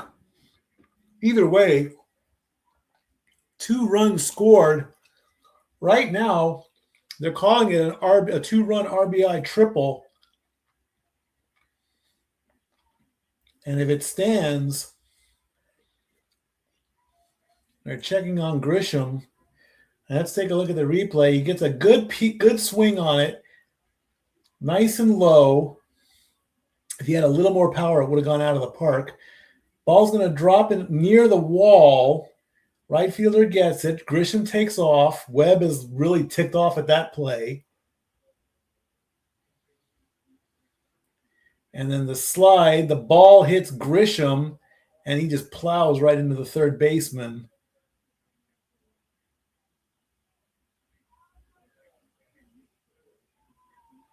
So he is okay, and that is a 2-run RBI triple for Grisham, which makes the score 5-0.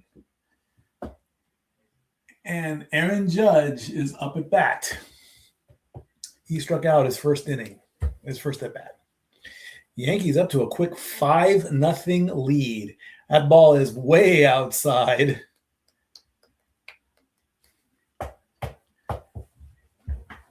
Aaron Judge, of course, batted .331 last season. That ball, that was not a strike. 3 bad calls. That was not a strike. That was a ball.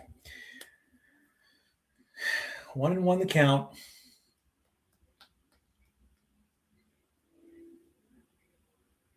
That's outside. You want to call that one a strike?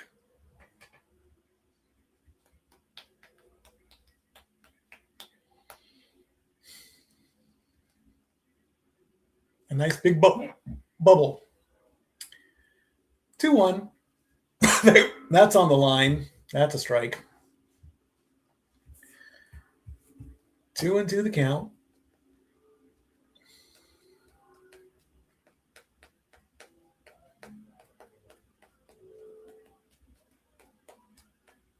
That's got him, and Judge goes down again. Strikeout number 3 for Webb. 2 outs. He only needs 2 more if you got that on your FanDuel list. Yeah, it was on the line. And here comes Cody Bellinger. Cody takes a big swing, and that's going to go foul. He flew out to left field on his last at bat. Batting .272 last season, 29 home runs, 98 RBIs. He's 0 for 1 tonight.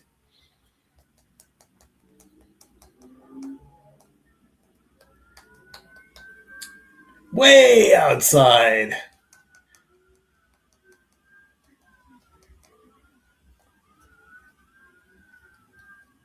No, 1-1 is the count, sir, not 2-1.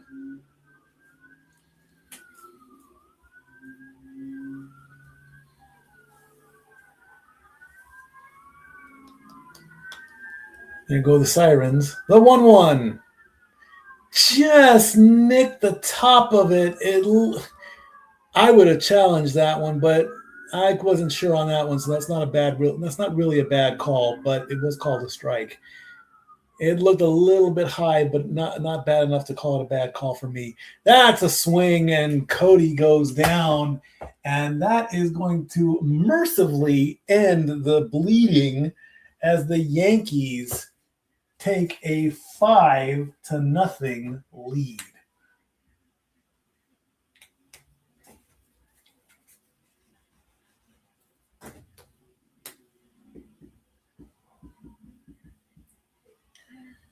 All right. And this is only the second inning, too.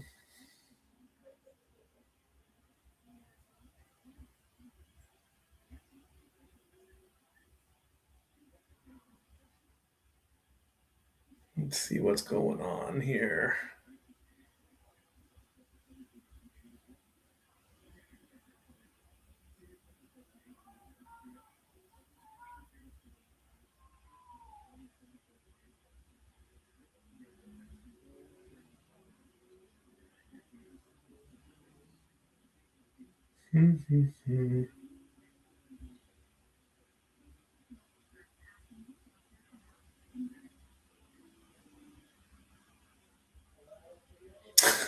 Oh, I forgot to watch Baseball Bugs. Oh, no.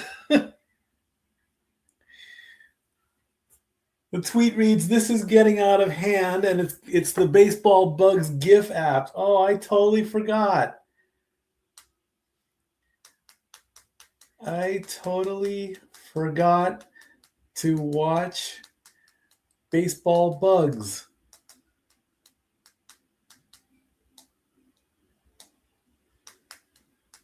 I answered this tweet live on my Watch Along podcast. Baseball Bugs, man, that's tradition. I always watch Baseball Bugs prior to the start of the season. Oh, that's what the man said. You heard what he said. That's what the man said. He said that. That's what the man said.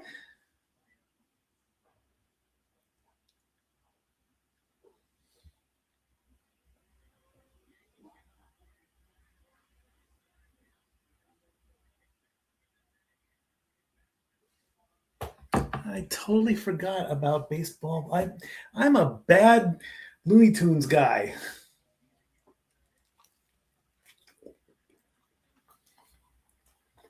And it looks like Jazz Chisholm is wearing the microphone.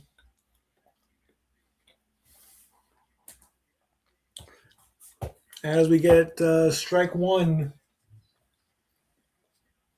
to Ramos and strike two. See, I'm not a fan of talking to the players live while the game is going on, while they're out in the field. I don't like that.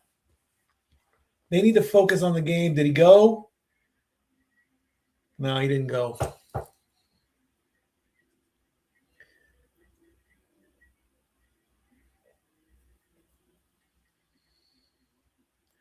One and two, and that ball, yeah, it's a ball.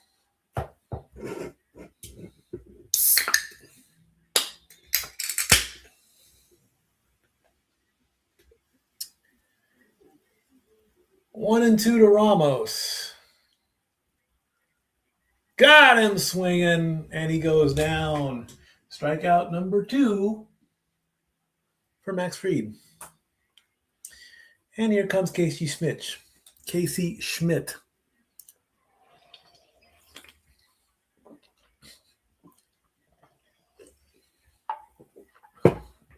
Maybe on Sunday's game, I'll actually buy like a big box of Cracker Jack.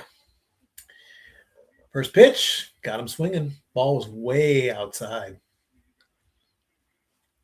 But he swung anyway.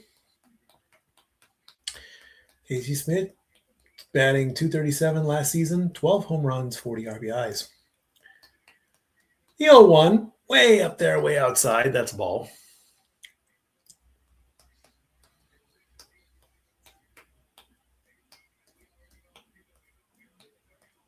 I guess I'll have to like watch baseball bugs after the game, even though I know it's tradition that I do it before. Way outside, that's ball 2.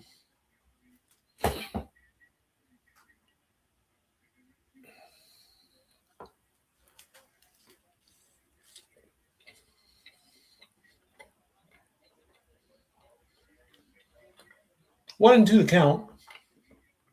That's in there for a strike. I do love garlic bread.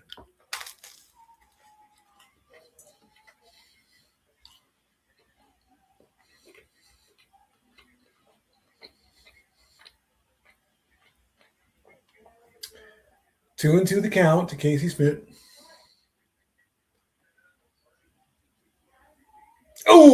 Oh, and he tagged him on the elbow. He tagged him. So Schmidt gets on base after getting hit. Let's take a look. Did he get him on the elbow? Shoulder? Elbow. He got him on the elbow.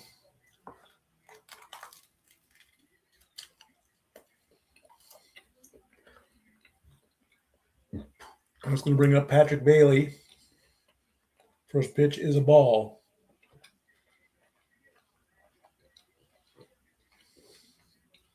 Baseball, getting hit by a pitch. Hockey, getting hit by the puck or slammed into the boards. Basketball, crashing to the floor. Football, getting tackled. Gets a piece of that one, but it's going to go foul.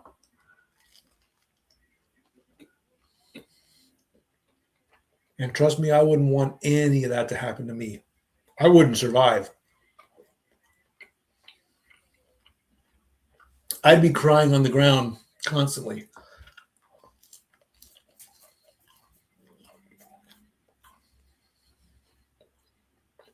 I'm swinging on that one. 1 and 2 now to count.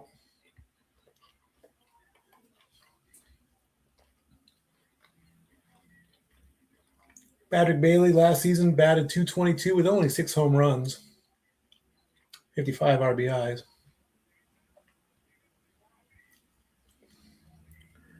1 and 2 the count. Way up there. Tried to get him to swing, but he didn't go.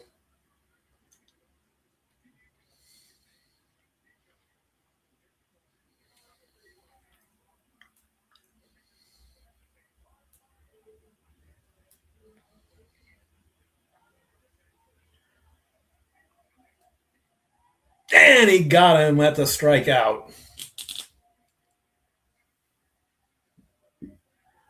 Strikeout number 3 for Fried. That's a good one. Harrison Bader's coming up next.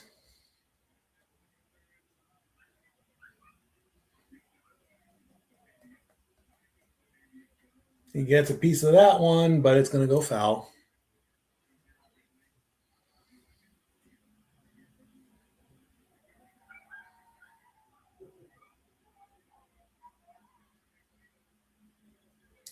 Harrison Bader, 17 home runs last season. He played for the Twins and the Phillies.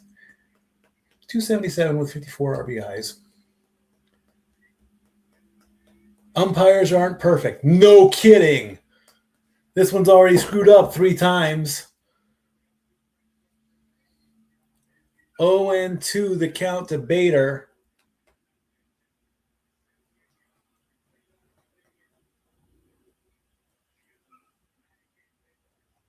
Chisholm is a fan of the ABS. Here's the 0-2. That one's going to go outside for a ball.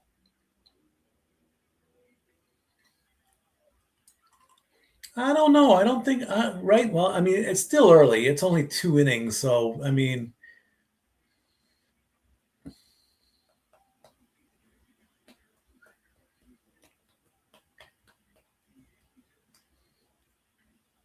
you got a piece of that one, but it's going to go foul.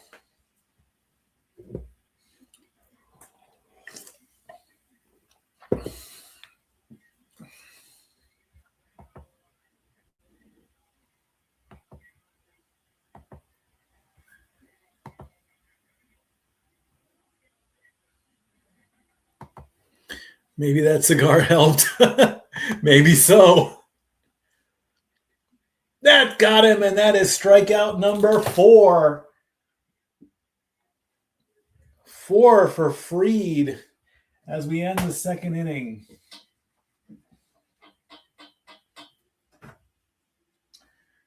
Top of the third coming up.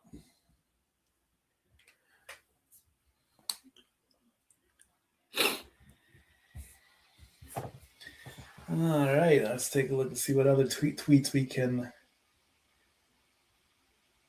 Hey, Netflix, this 5-0 game is already boring and the in-game interview isn't helping. Switching it off.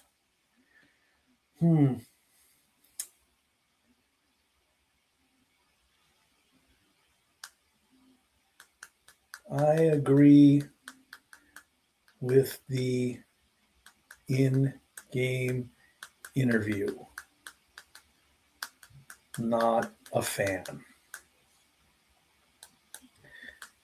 I replied to this tweet during my live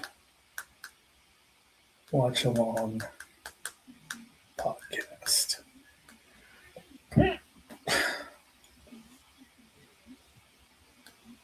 It takes away from the game, really. 52 people watching. I'm all grateful for that. Let's see what else we got.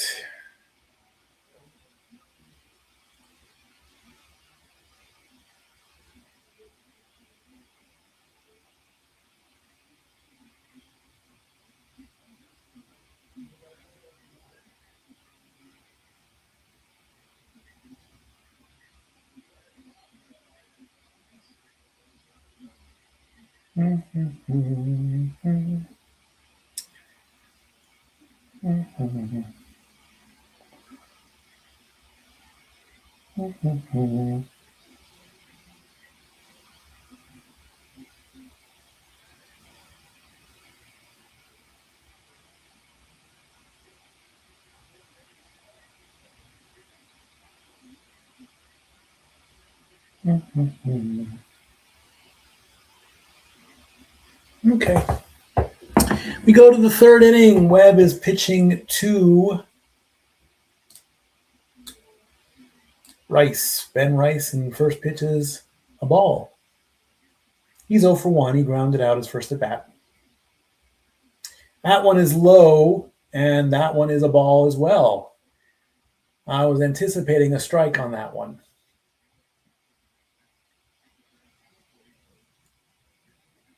$40 pitches already. That one's on the outside. That touches the line. That's a strike.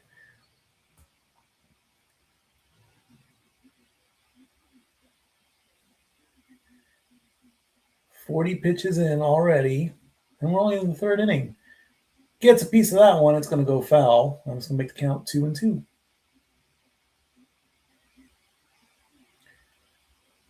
Ben Rice is third from last season. Hard hit percentage. These are balls that are hit at more than 95 miles an hour. The 2-2, that's in there for a strike, and Webb gets strikeout number 5. So if you had that on your FanDuel parlay, you're one step closer to winning. That's strikeout number 5.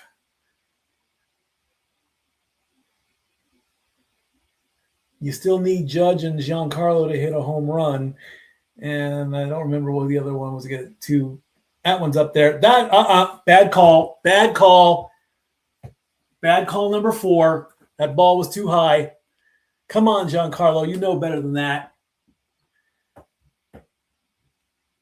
Got a piece of that one. It's going to go to the second baseman, who throws to the first baseman. That's a ground out.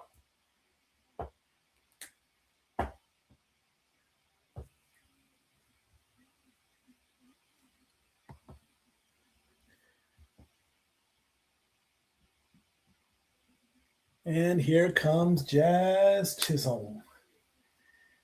Logan Webb had 17 opening day strikeouts in 2 games. All right, Jazz Chisholm, fresh off of being interviewed, takes strike 1.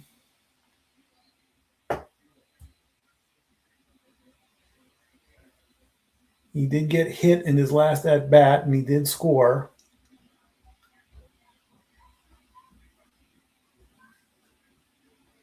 Next pitch on the line. That's a strike.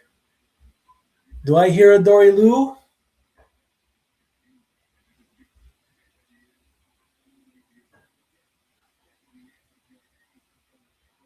Oh, to the count to Chisholm. Gets a piece of it. It's going to go right to the first baseman, who tags the base and ends the inning for the Yankees. 3 up and 3 down for the Yankees in the third inning. As we go to the bottom of the third.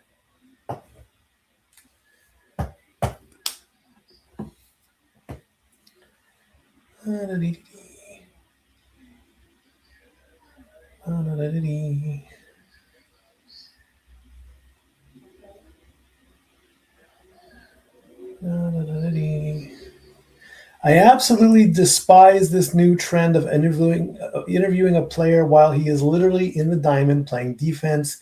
Dude literally has a wire and mic on while distracted, listening and talking with the possibility of a 90-mile-per-hour exit velocity hit coming his way. Hashtag opening night, hashtag opening day. Totally agree.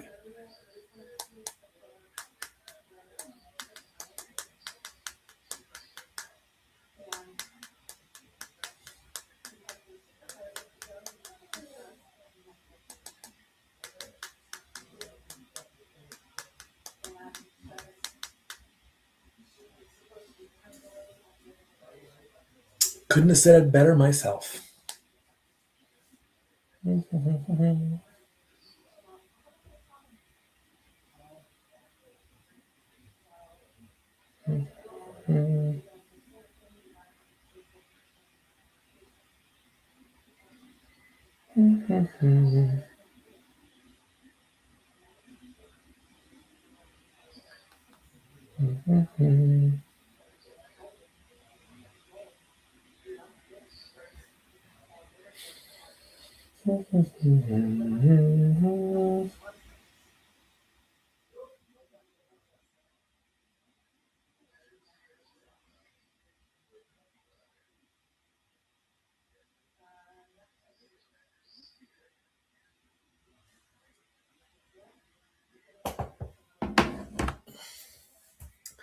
All right, Luis Reyes is going to come up. We're in the... Oh, there is one of the actors from that pirate show on Netflix. First pitch to Reyes is a ball. It did look low. I didn't get a good look at it, so I couldn't tell it was a bad call or not. That's low. That's a ball.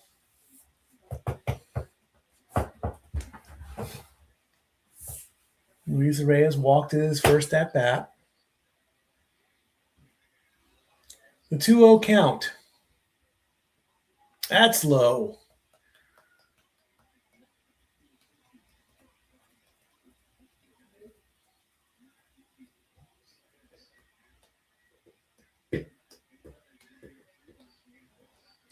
Three and 0, so he's got a pitch to waste, and that bad call. That ball was outside and high. That should have been a ball. He should have challenged that, and that should have walked. That's 5. 5 bad calls. Yeah, it was down the middle. That was a strike. Well, he wasted those 2 pitches. I would have challenged that one in the corner. Oh, look at the pup. Oh, look at the pup there watching the ball game. Look at that. That's amazing. Full count and the payoff pitch, and it's foul. I've counted 5 bad calls so far. That should be a bet on how many bad calls.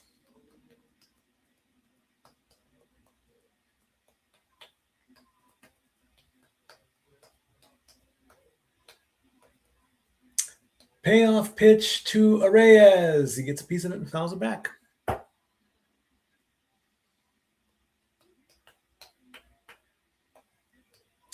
Non-alcoholic beer available. Athletic Brewing Company. Okay, why not? Timeout called. Something to do with the batter's box. Hey, I wonder if non-alcoholic beer is cheaper than beer at ballpark anyway. Why not? All right, payoff pitch. Got a piece of it. Goes right to the first baseman, and it's going to be a 3-1 ground out.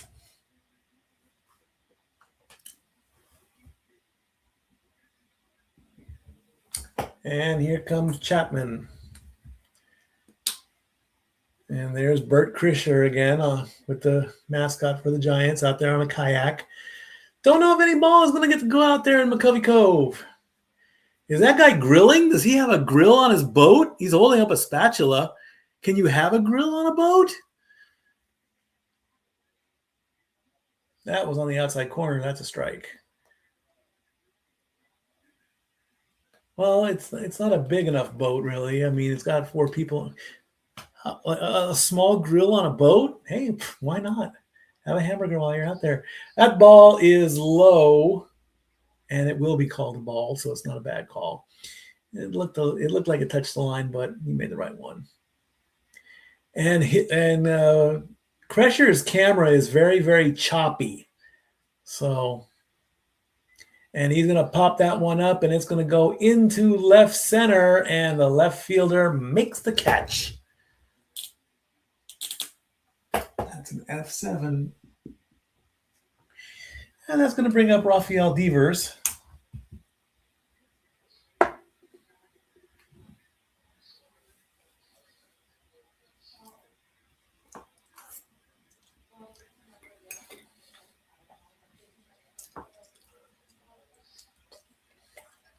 And he's drinking a Corona.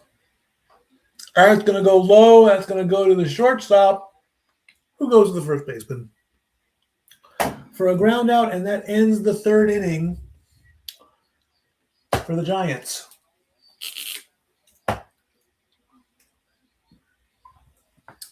On a 6-3 ground out, and we go to the top of the 4th. Only 1 hit so far for the Giants, and that was Devers. The rest of the team has gone down.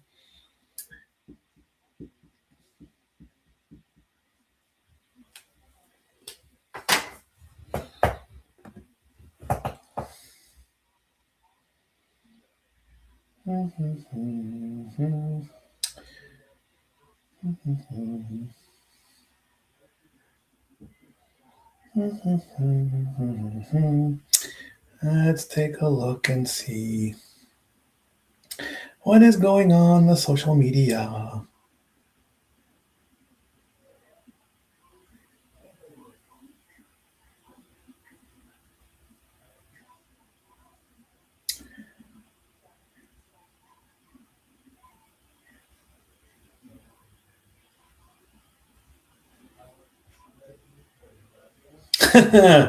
Oh, that's good. Charlie Brown, that's a good one there. I like that.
Interviewing Tony Vitello before the start of the 4th inning. The 40th manager in Giants history. First pitch, that is on the corner, so that is a strike.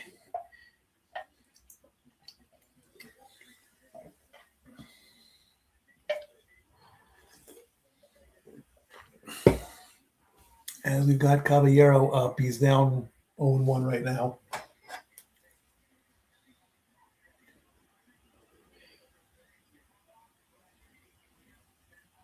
We have a challenge?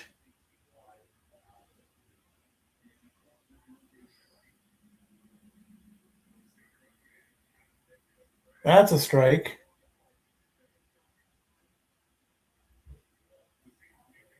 I didn't even know that it was a strike. I called it. It looked like it was a strike. I didn't even, I guess I missed that. Well, either way, it was a strike called, and that's going to go to the third baseman over to the first baseman.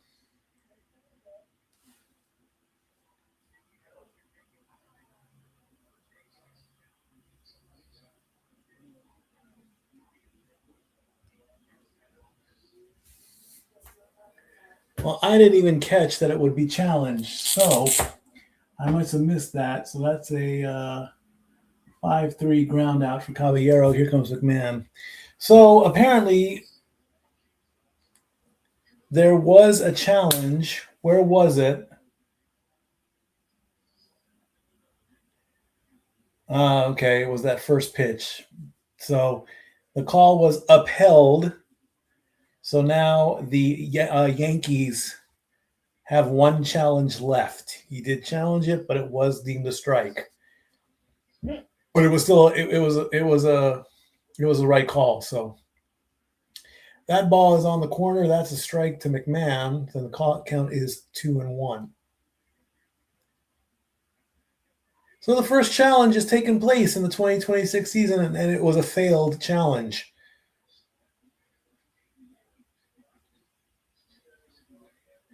And there wasn't much fanfare or anything about it. So it happened so fast that I don't even think the cameras caught it. So the count is now 2-2.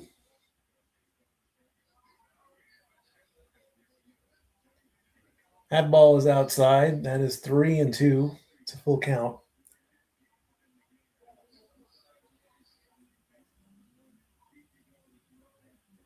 Well, just like that, the Yankees had the first challenge of the season. That ball is outside, and that is a walk for McMahon. So officially, each club begins with 2 challenges. The challenge will be retained if they're successful. Only the pitcher, the catcher, or the batter can challenge. It must be requested immediately after the call, and nobody can permit help.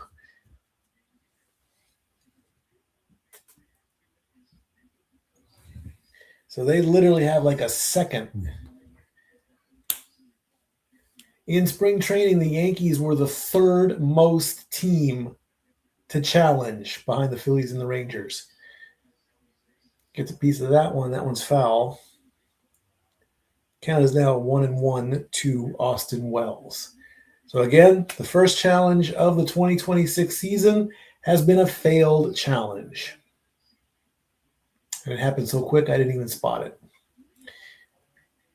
Gets a piece of that one. That's going to be a base hit for Wells. It goes to right. And we've got runners on first and second. Wells is now 2 for 2. I said that. Thank you. Nice little hit there. I still have 5 bad calls, though. Kind of jammed on the elbows there a little bit, but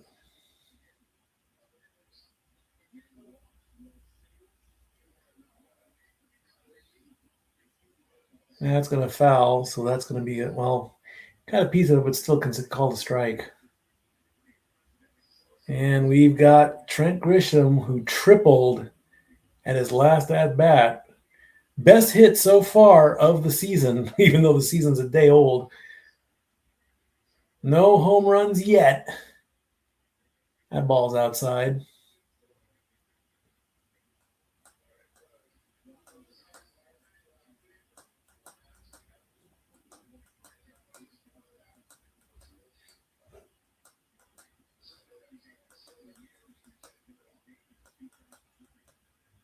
That's in there for a strike.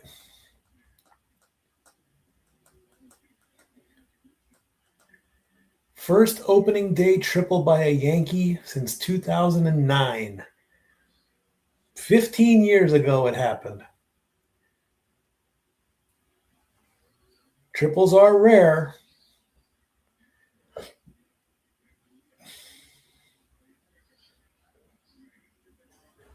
The 1-2 count to Grisham. Way outside. Way high.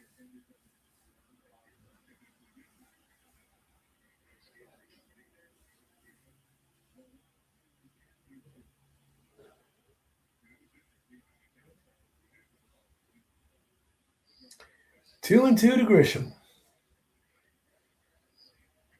Got a piece of that one. It's going to go foul.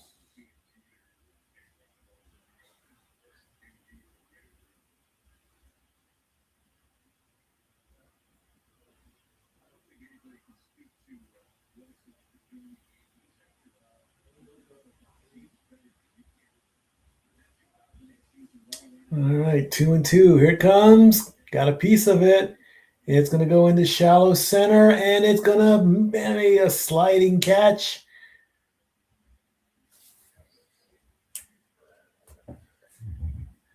So Grisham flies out to center.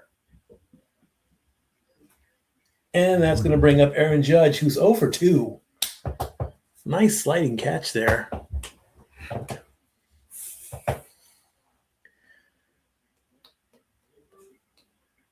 The winds are blowing in California. Winds blow stronger in Tennessee.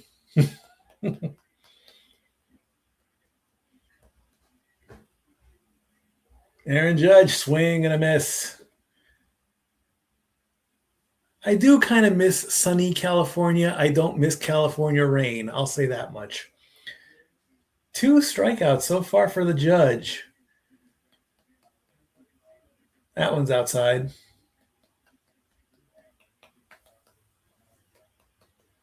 I don't think there's been a rained out game, though, at Angel Stadium in a long time. Ever, I don't think. I don't think it's ever rained in California when the Angels played. Gets a piece of that one, but it's going to go foul. Is Aaron Judge going to do like he did in the World Series that one year and strike out every time he came up at bat? Because this could be strikeout number 3 coming up. The face of the New York Yankees is down 1-2. That's low. 2 and 2 the count. I just said that.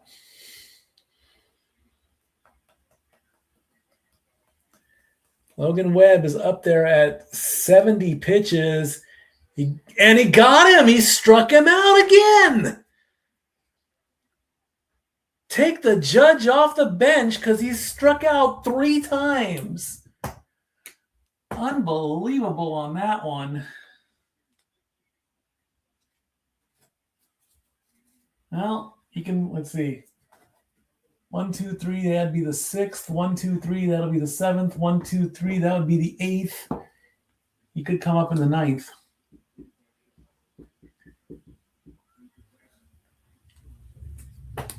I feel like I'm calling the World Series and when it was Judge versus Ohtani-san and Judge struck out. There's no joy in New York, for mighty Judge has struck out.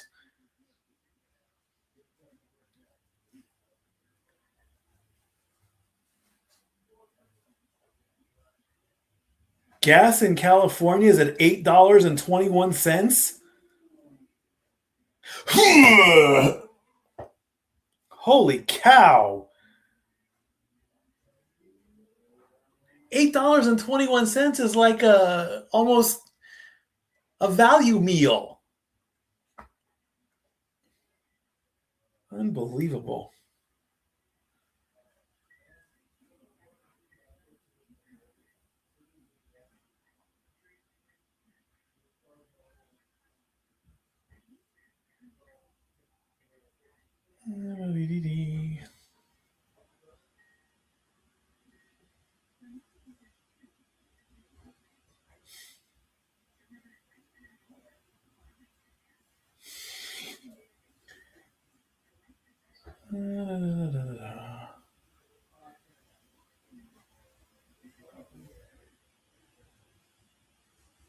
Ouch. The biggest fraud in baseball? That's a little extreme.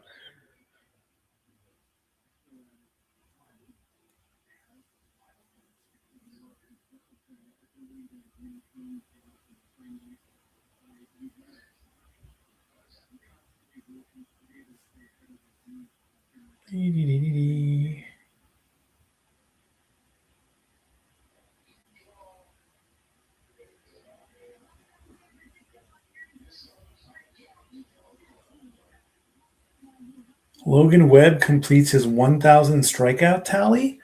Is that confirmed? First pitch on the corner. That's a strike. That was it. Is that confirmed? Was that 1,000 strikeouts?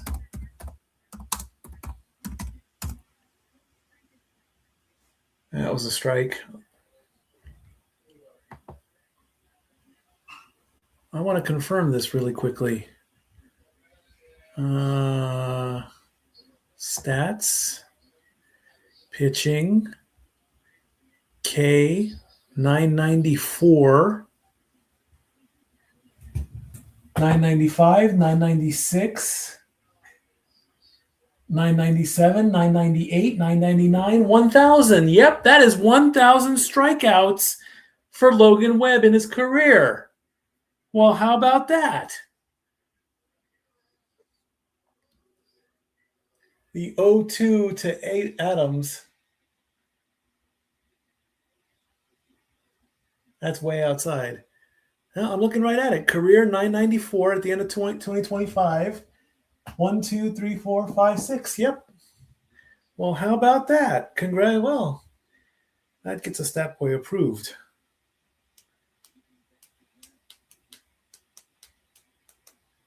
And that's going to go right to the center fielder. Stat boy approved.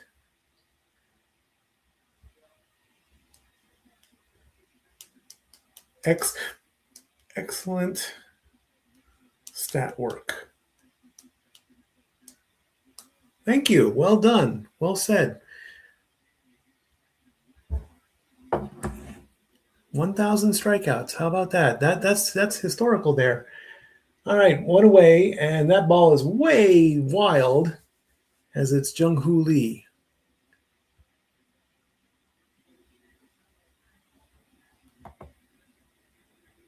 How about that? His 1,000th strikeout was against Aaron Judge. And that one almost hit him. He had the curve on that one. 2-0 the count to Jung-Hoo Lee, who grounded out in his first at-bat. And that was fly out to center. Lee gets a piece of that one. It's going back, and it's going to go right into the center fielder's glove. Not much offense coming up from the Giants as they are 2 down.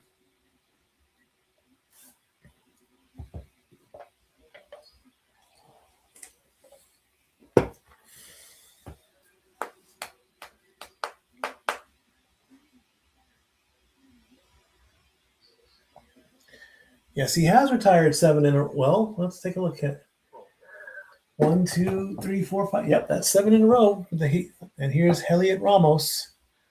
256, 21 home runs last season. On the line, that's a strike. And that's going to make the count 1-1.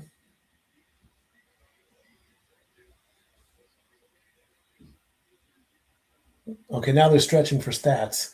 Ooh, that ball was way outside, and he swung on it. So that's a strike. Well, the Giants go down 1, 2, 3. So we can get to the 5th inning.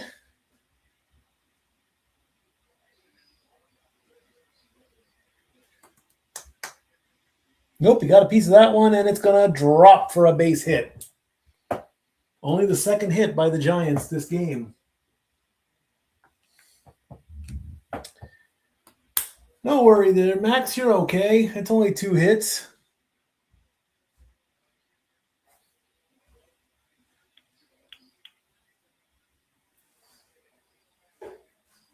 And here is Casey Schmidt. He got hit in his last pitch, or his last at bat.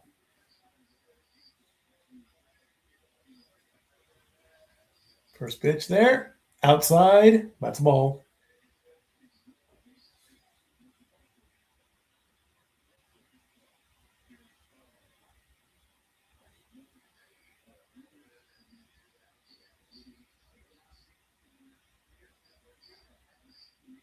Got a piece of that one. It's going to go shortstop to second for the force out, grounding out into the fielder's choice, ends the inning. So that is a 6-4. Schmidt with the fielder's choice ends the inning. We go to the top of the fifth.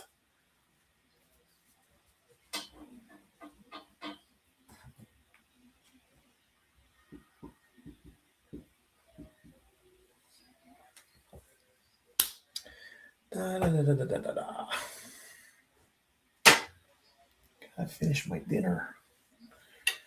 I got a few bites left.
Alrighty.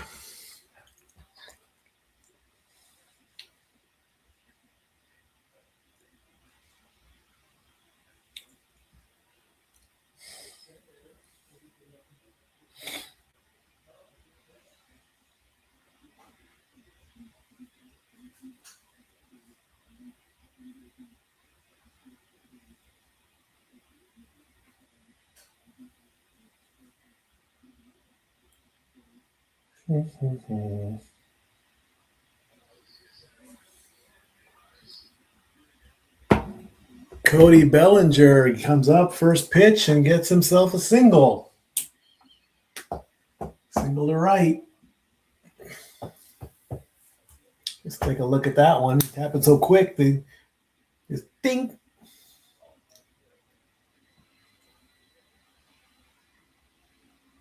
The former Dodger, as a Giant, gets a hit. And there's another base hit. Uh-oh.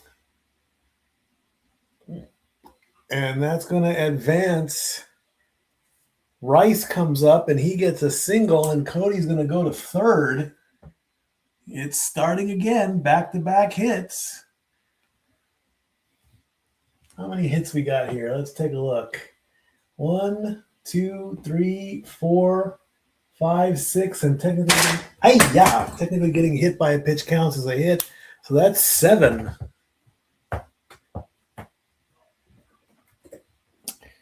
Runners on first and third, and here comes Giancarlo. Now would be a good time for that home run ball. That ball is low. 24 home runs last season. Let's see if he becomes the first one to get it. Got a piece of that one, and that's a base hit. That's going to score Bellinger, and now the score is 6-0 as Giancarlo Stanton gets an RBI single. Rice goes to second base. And that makes the score 6-0. I do believe Giancarlo getting an RBI was on one of the legs on that FanDuel parlay.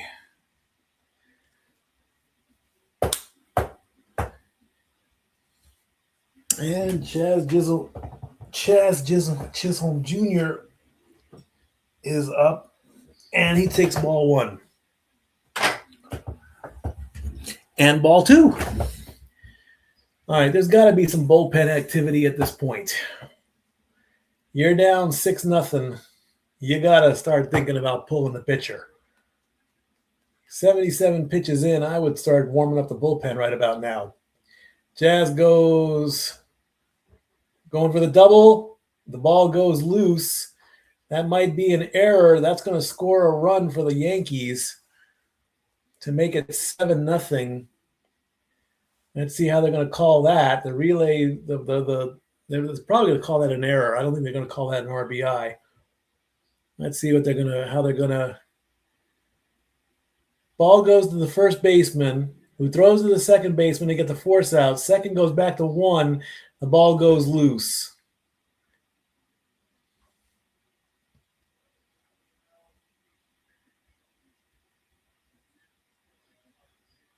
And that's going to make it 7-0. And waiting. Yeah, they are going to call that throwing error. So Chisholm gets on base with the fielder's choice. Rice scores on the error. Stanton out on the 3-4. And that's going to put the Yankees up 7-0. And the count is 1-1 to Caballero, who gets a piece of that one. And it's going to go right to the second baseman.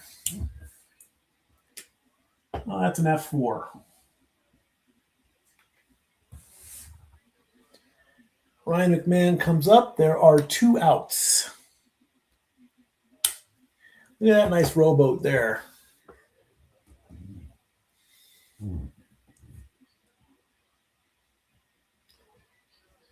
Seven nothing on the top of the 5th. And here's Ryan McMahon. First pitch is outside, and that's a ball. Call that one.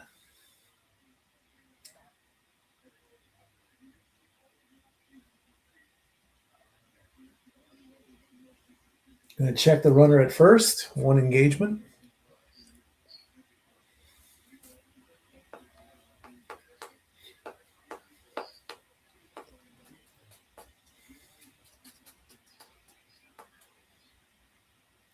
Got a piece of that one, but it's going to foul back.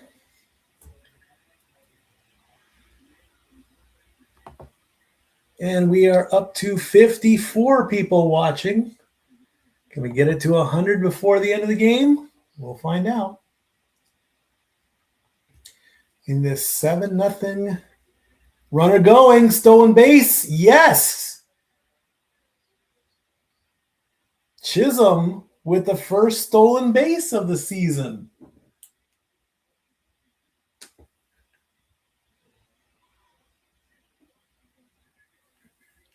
How about that? He got a good run, and the ball just popped out loose. Didn't really get a good catch on that one. Well, now Chisholm in scoring position with 2 outs. And he swings on that one. We'll make the count 2-2. We finally got some bullpen action. Keaton Wynn is warming up.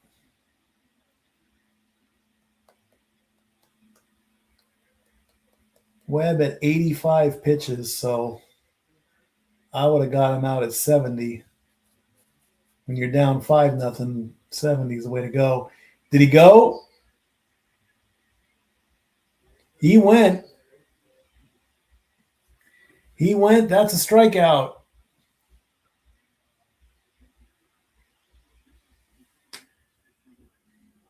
So McMahon strikes out. 1, 2, 3, 4, 5, 6, 7 strikeouts as we go to the bottom of the fifth.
All righty.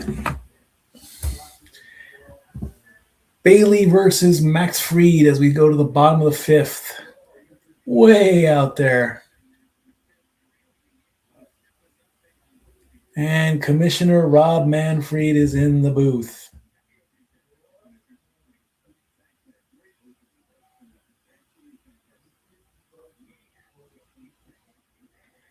That's way outside.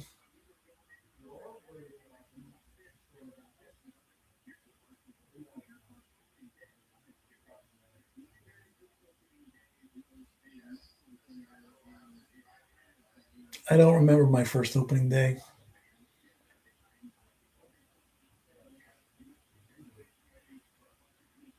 That's a strike.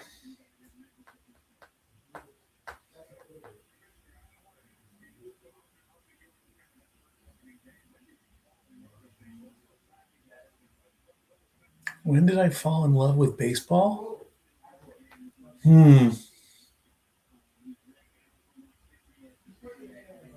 I don't know. I don't think I ever did fall in love with baseball. I mean, I liked baseball. It was my number one sport until hockey came along, but I don't know if I fell in love with baseball.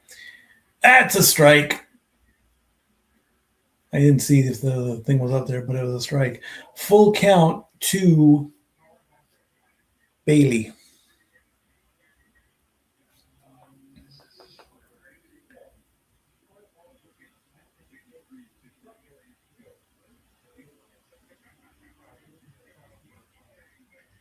Gets a piece of that one. Going to go to the second baseman, to the first baseman. Bailey with a ground out.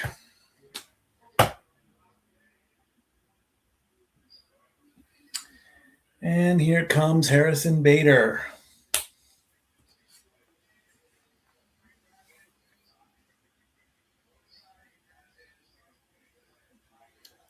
The 10-run rule? Oh, come on. Bader gets a piece of that one, but it's going to fly up and it's going to go into the infield, and Chisholm is going to catch that one. That's going to be a pop out to the second baseman.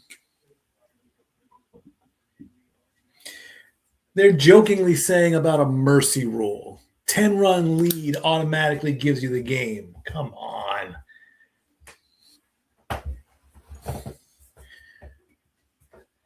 Could you imagine a mercy rule in baseball?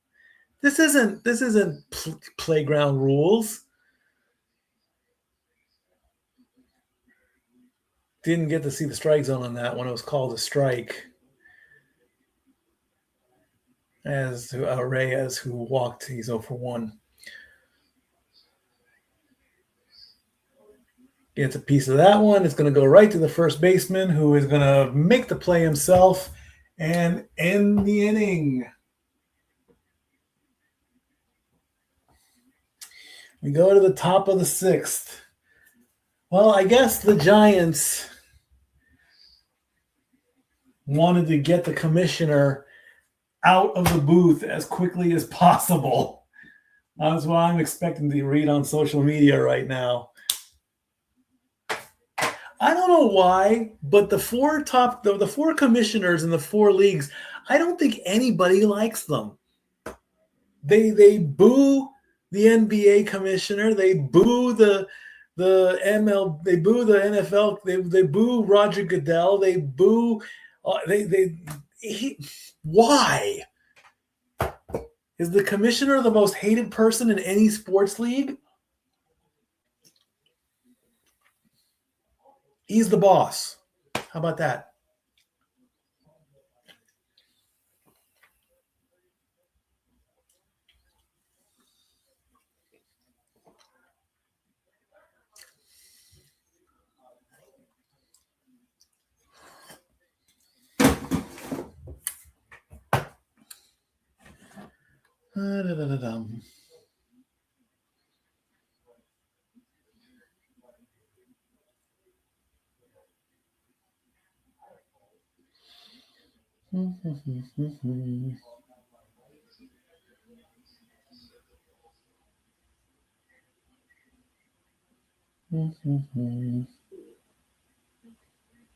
Wow.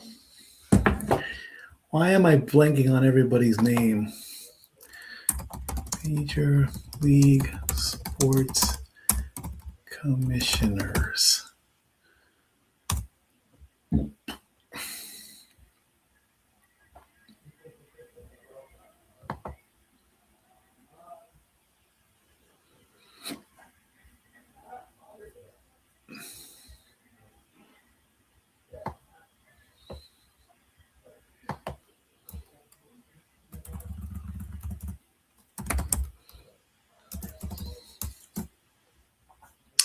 I ain't going to worry about it. We go to the top of the 6th in a 7-0 ball game.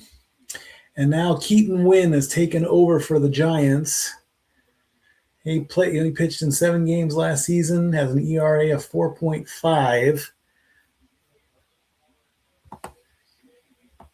And his first pitch is a ball.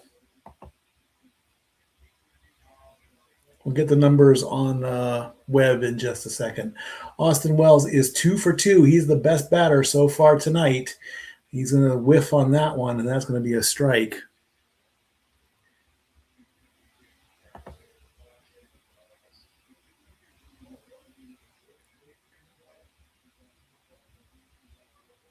One and one, and that's going to be a swing and a miss.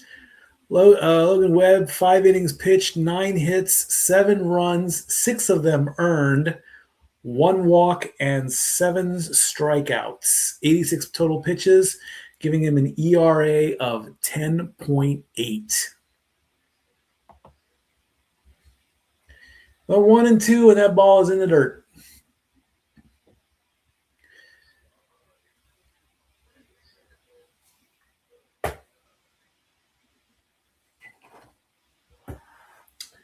Two and two the count to Austin Wells.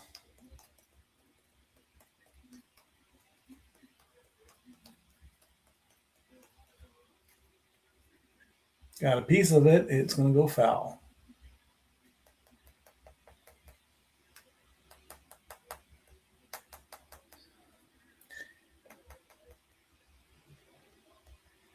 Two and two the count. Here comes the pitch. Keaton Wynn outside. Way outside.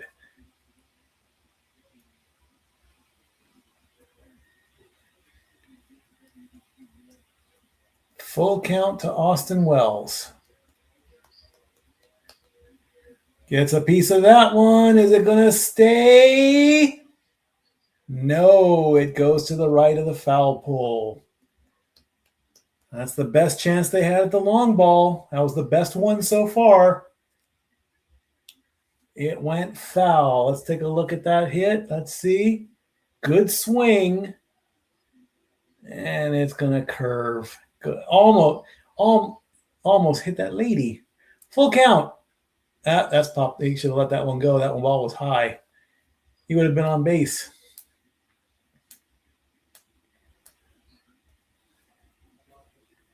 Another payoff pitch coming for Austin Wells. And he walked him. Well, he gets on base for the third time tonight.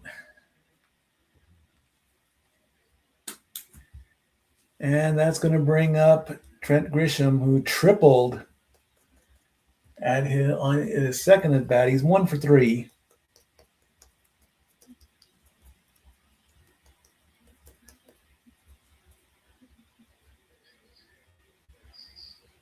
First pitch to Trent. Gets a piece of that one. Look out, baby. It's going to the right fielder. It goes right through his glove. And Wells is going to stay on first base.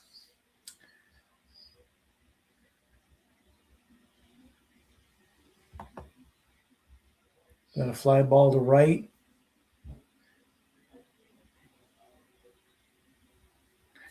All right. This could be it. Well, no, this is only the 6th inning. He'll get another at bat at this one for certain. He's 0 for 3, though. It was a line out to right. I'll put it on the board. First pitch. That is outside. That was an F9. 0 for 3 for Aaron Judge. First pitch was a ball. Runner on first. Gosh, got him swinging on that one.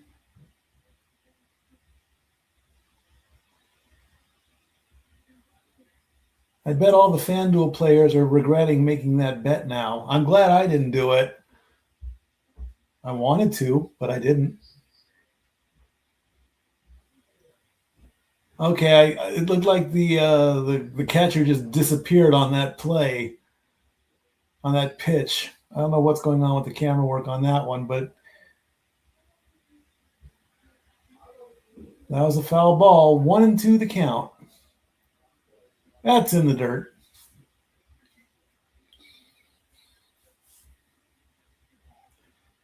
All right, 2-2 the count to Aaron Judge. We don't want to make it an offer. He's ready. 2-2 the count. Here it comes.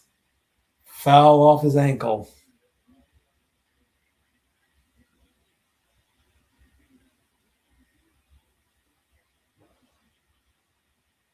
Right off his toe. Oh, man, that's got to hurt.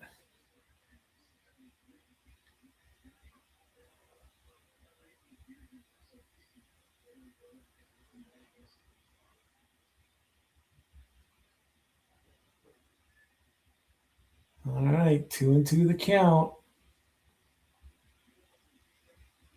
I just said that. Got him. Judge didn't even swing. Oh my goodness. Yeah, it's a strikeout. He didn't even move. Unbelievable. 0 for 4 for Aaron Judge. And that's going to bring up Cody Bellinger. He is 1 for 3.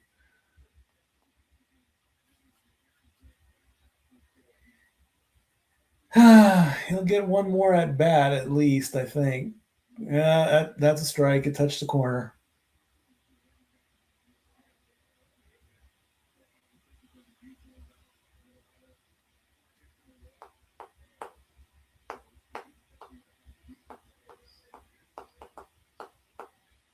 Got a piece of that one, fouled back.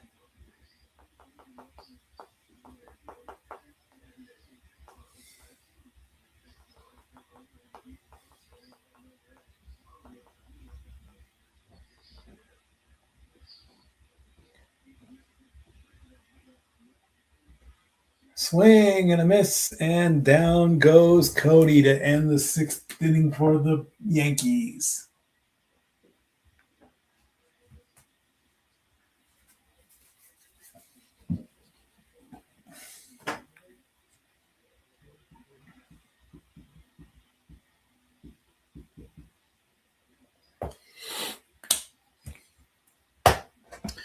Let's see what they're saying about Aaron Judge being over 4.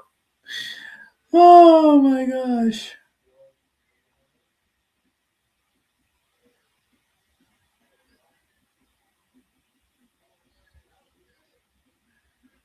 Da, da, da, da.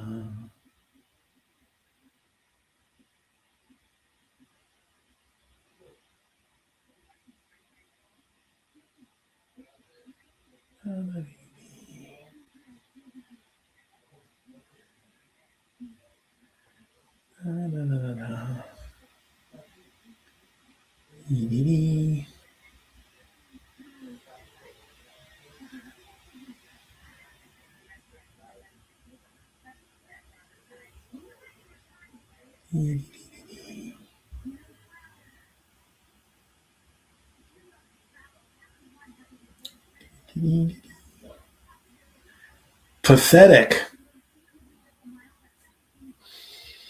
Part of me wants to answer, but part of me won't.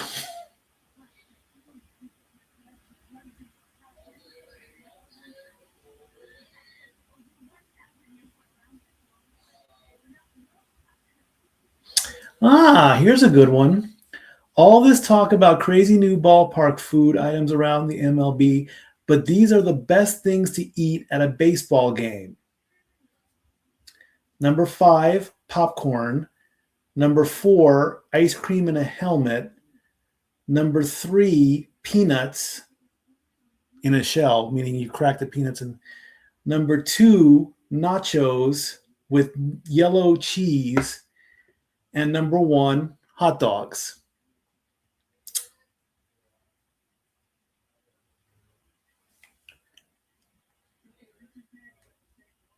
You left out Cracker Jacks. I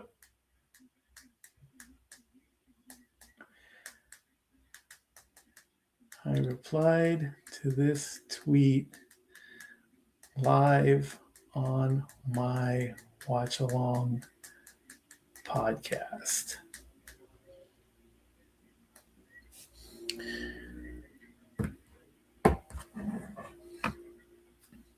Popcorn, ice cream, peanuts, nachos, and hot dogs. The best things to eat at a baseball game. Well, okay. Popcorn and peanuts are almost neck and neck. Peanuts get a slight edge, though. That ball's way outside. That makes the count 2-1 to who we got here? Chapman. Yeah, popcorn and peanuts are neck and neck. Gets a piece of that one. And Chisholm, is that a catch? Was that a catch? Is that an out? Well, there's your meme for the game. And the ball goes right to Chisholm, and it bobbled out of his glove and into his bare hand. And then he looks up like, did I just catch that? Yes, you did. It is a catch.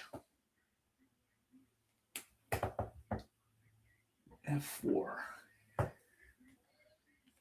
First pitch to Devers was a strike. I don't know about eating ice cream at a ball game.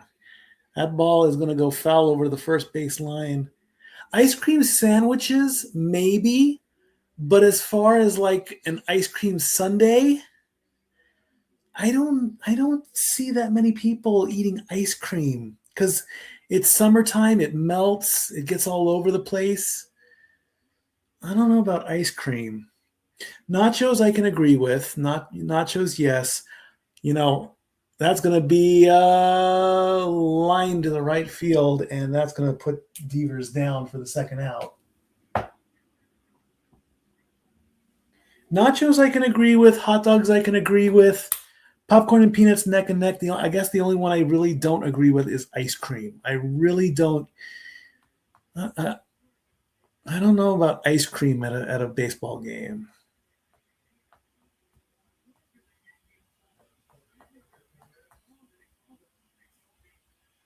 But yeah, it's always peanut and Cracker Jacks for me.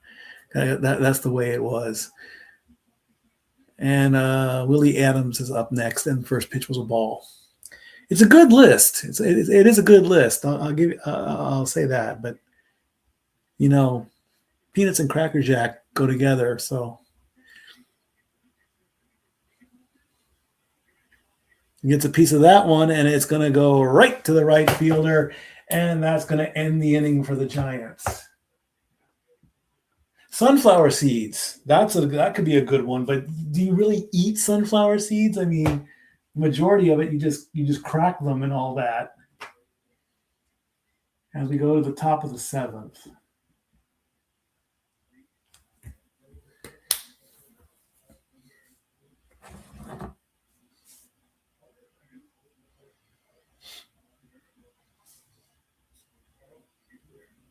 Yeah, I don't really see ice cream at a ball game. Good tweet though. Good tweet though.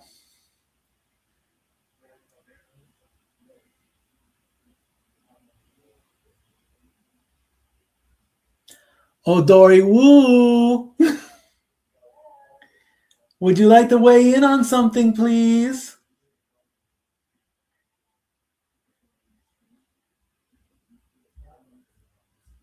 I'm sorry, what are you? Well, there was a really cool tweet out here that I put live on the podcast saying that the top 5 things to eat at a ball game, 5-1, is popcorn, ice cream, peanuts, nachos, and a hot dog. But I say, do you really eat ice cream at a ball game? I don't see people eating ice cream. I've never had ice cream at a ball game. We ate licorice. Licorice, that's a good one. I totally forgot about licorice. Red vines. Red vines, yep. Yeah. You didn't eat your vegetables. I'm not finished with my vegetables. Uh-huh. I will finish my vegetables, I promise. Mm-hmm. It was good though. We'll make sure you compliment Tyler. I will. The Yankees are winning 7-0. There have been 5 bad calls by the umpire. The first challenge has been upheld, so it was the right call that wanted to be turned into the wrong call. And Aaron Judge has struck out 4 times. Wow. What's wrong with Aaron Judge? I think he's in the World Baseball Classic. All right. I will finish my veg. Leave the door open. I'm burning up in here. I know I should open the window and turn on the fan, but it makes too much noise. Well, open the window. It should be quiet. Well, I still need the air going. All right. Top of the 7th. And it looks like we have a pitching change. JT Brubaker is in to pitch. JT Brubaker, that's a name I haven't heard in a while. And that's going to be a ball to Ben Rice. 2-0 to Ben Rice right now. And I guess I should open my window on the next commercial break at the 7th inning stretch. That ball is outside. That's 3-0. Yeah, I'm gonna turn my camera off and keep the play-by-play going. I'm gonna open my window really quickly. Where's my camera? And that's gonna be a strike. We didn't call that one. Just gonna open my window really quick. That's it. Whoa! Beavis and Butthead? How about that? And did he go? He did not go, and that is going to be a walk for Ben Rice. As I open the window.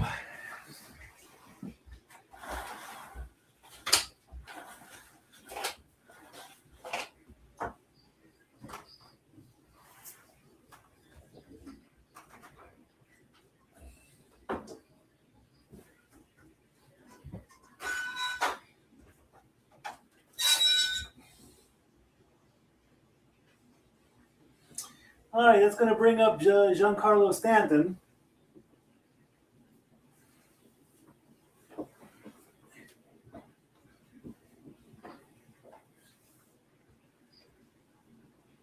We'll close the blinds or lower the blinds in a little bit. First pitch was a ball. Second pitch was a ball.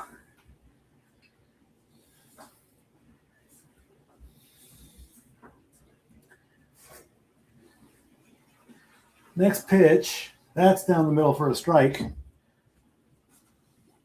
There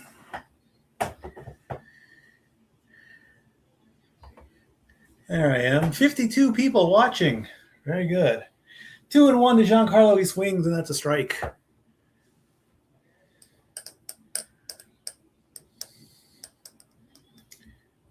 Giancarlo is 2 of 3, I believe. And we got to put Rice on base for the walk. Did he go? He went on that one, so that's going to be a strikeout. Rice with a walk, and Giancarlo with a strikeout. Did he go? Yep, he went on that one.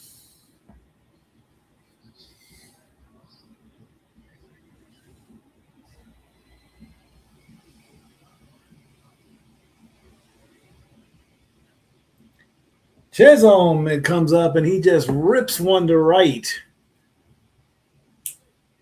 And that's going to give him a hit, and that's going to put Rice on second base. Yep.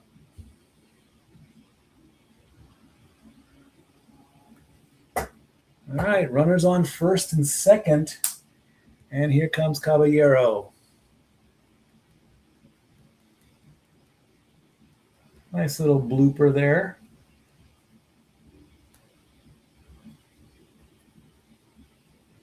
And that ball is low. That's going to be ball number 1. Jose Caballero, 236, 5 home runs last season, 36 RBIs.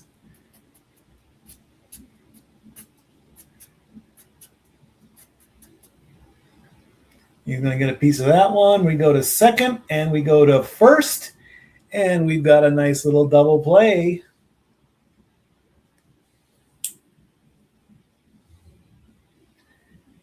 And that is going to take us to the 7th inning stretch, I believe.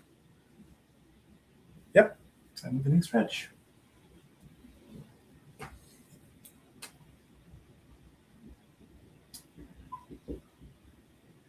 So we're going to go Chisholm out at second on the 6-4 and the 4-3. And Rice did make it to third. All right. I'm going to try and open the other window while we're on the 7th inning stretch.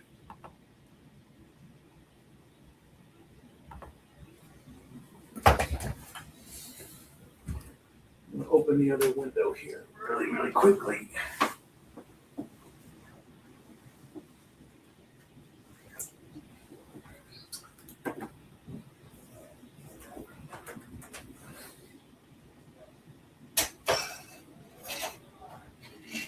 I really need to dust this thing. My gosh, that's dirty.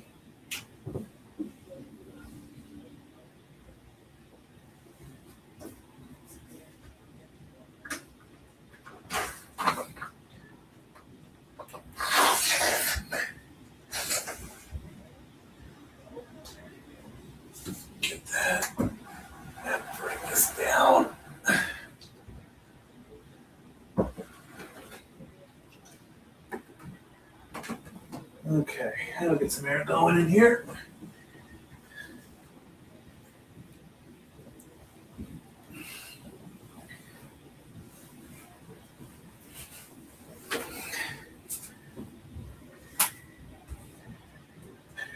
All right, as they finish up, take me out to the ball game.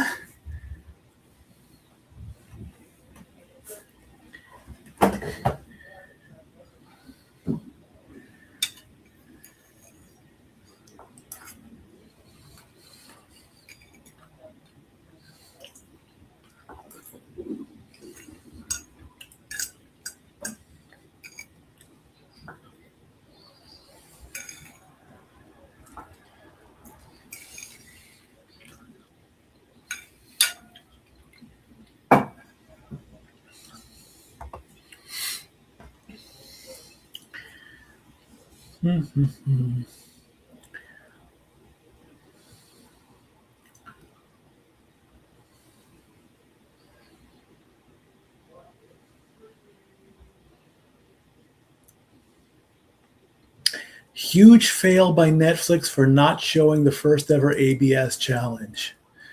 Agreed.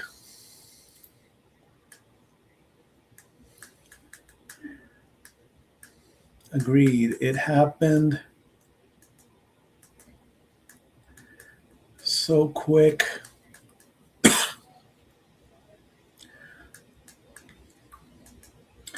I didn't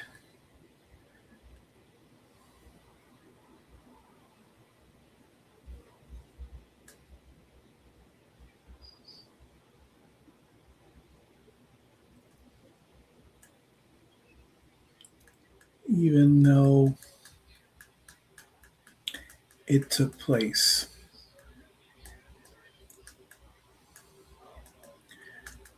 I replied to this tweet live during my Watch Along podcast. All right, here is Jung-Hoo Lee. We go to the bottom of the seventh. Max Fried is still pitching. He wants the shutout for the Yankees. He's at 84 pitches. Count is 1-1.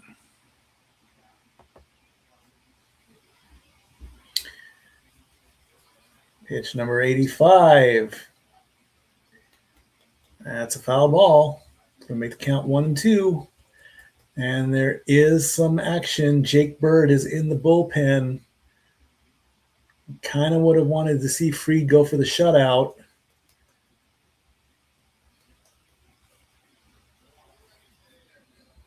I say let him finish.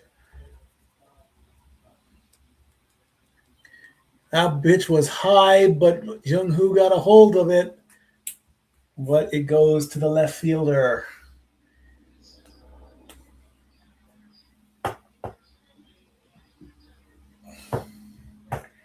And it looks like that's it for Fried. And it looks like we're making the switch. I think that's a bad idea. I would have liked to see him finish, but Max Fried is done. We've got a pitching change.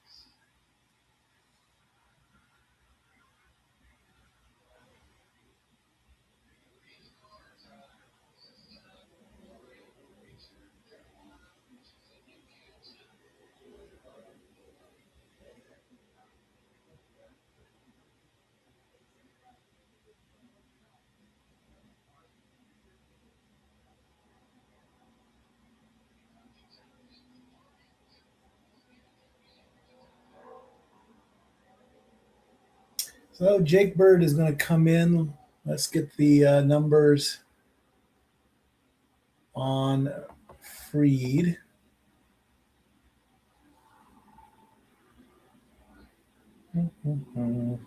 6 1/3 innings pitched, only giving up 2 hits, no runs, no errors, 1 strikeout or 1 walk, and 4 strikeouts. 86 pitches for Fried, 0.0 ERA.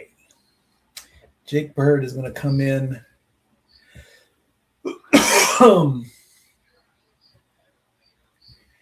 Wow, we're already promoting the Home Run Derby on July 13th.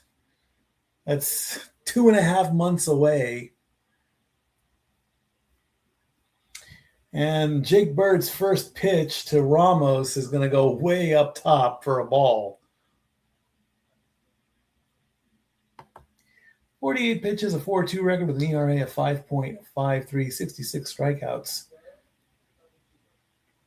That is outside. It looked very close, so I'm not going to call that a bad call, but it is called a strike.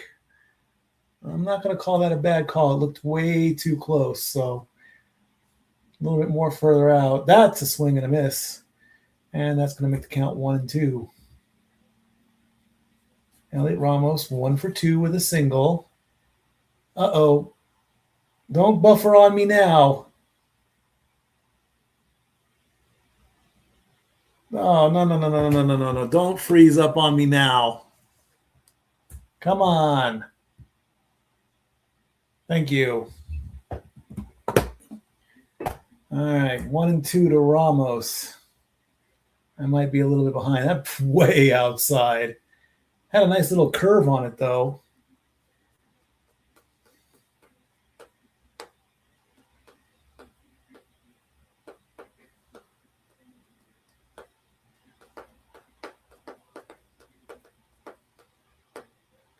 Max Fried retired 16 of 18.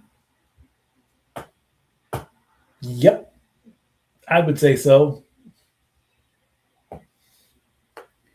2-2 to Ramos. Got him swinging.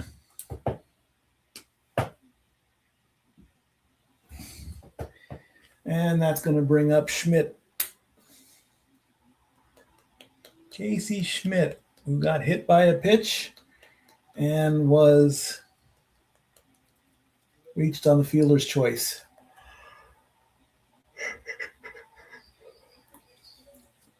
Not quite a fan of the umpire cam either.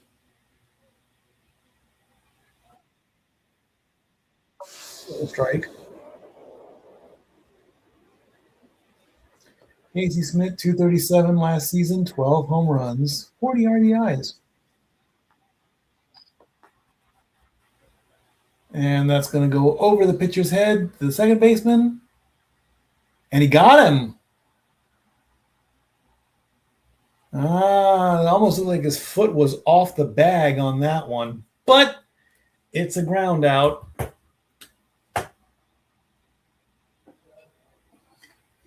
And we go to the top of the 8th.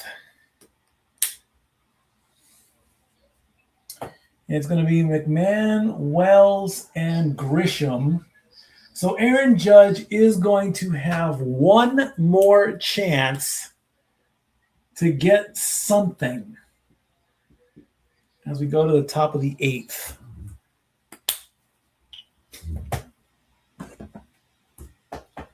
Ooh, pizza. I forgot about pizza. Pizza at a baseball game? Pizza at a well, if we're talking a good sized slice, yes. Personal pizza and maybe like a little 6-inch pizza, like only 4 slices, that's okay too. A full-size pizza you should be sharing with everybody at a ball game, I think, but I still wouldn't. I don't know if it would be possible to eat. I mean, I've eaten a whole pizza by myself, but I wouldn't do it at a ball game.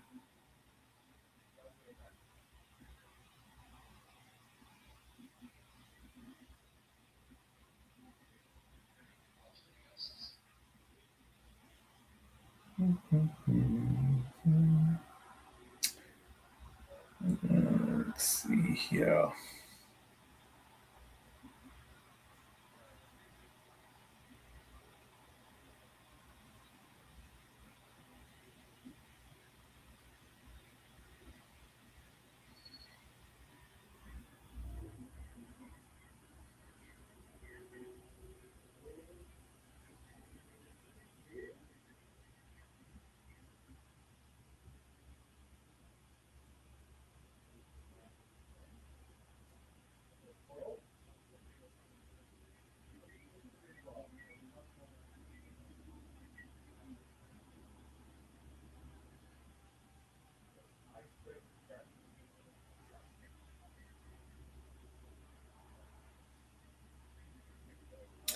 First pitch to McMahon outside for ball one as we start the eighth inning.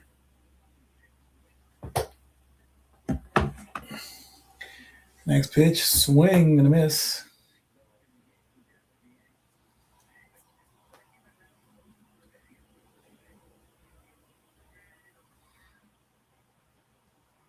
One and one.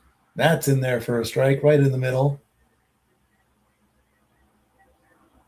Both Usos now. Wait, that's not Jay. That's not Jimmy.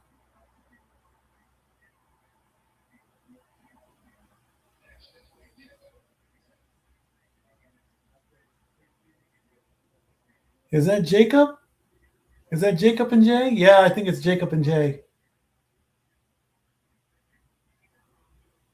And he got him on the strikeout.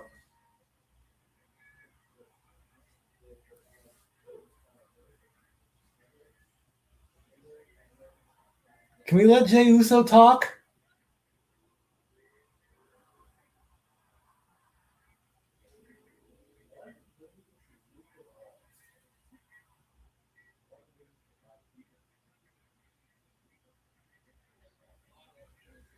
That ball is going to carry all the way to center field, and that's going to take Wells.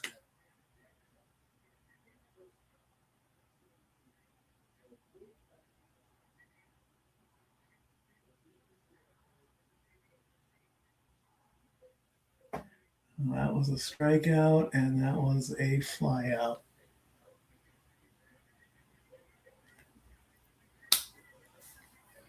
There's the Cracker Jack.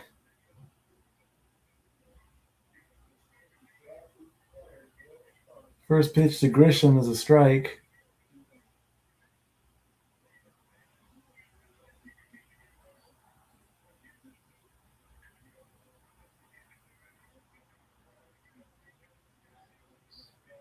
That's a Jameis Winston is he's poking Jey Uso with a stick right now, trying to make Jey Uso crack.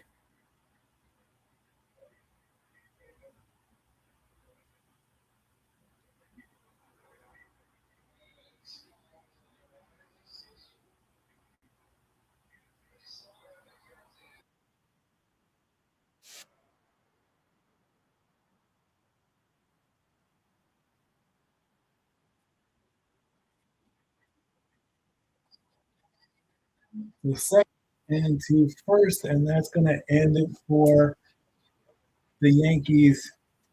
Just as Jey Uso starts to talk, the inning ends.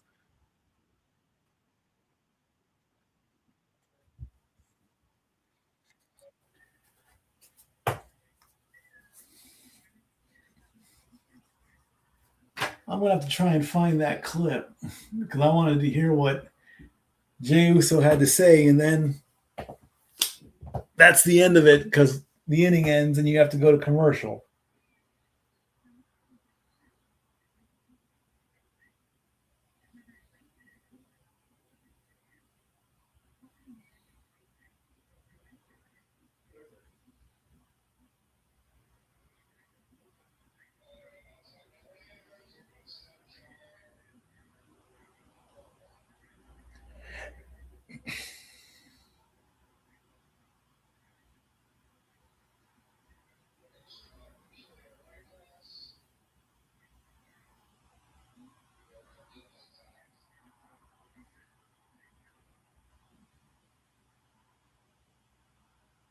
That's a good picture.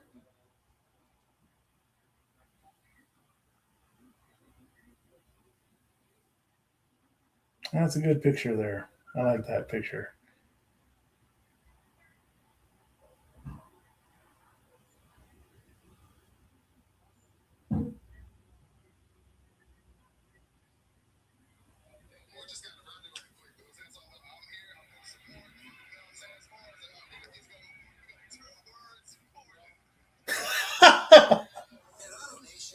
Okay, yeah. So Jay is not happy that the Giants are losing, and he basically told the Yankees, "Hmm."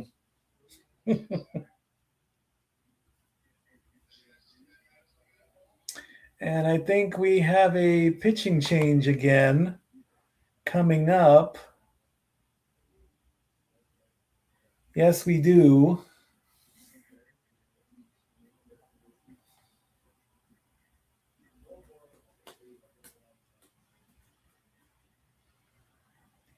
As we come back to the bottom of the eighth.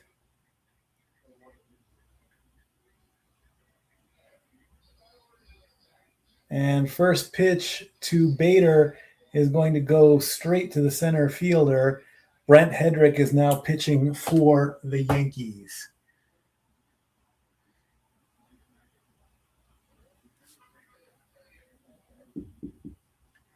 And that was Bailey who flew out to the center fielder.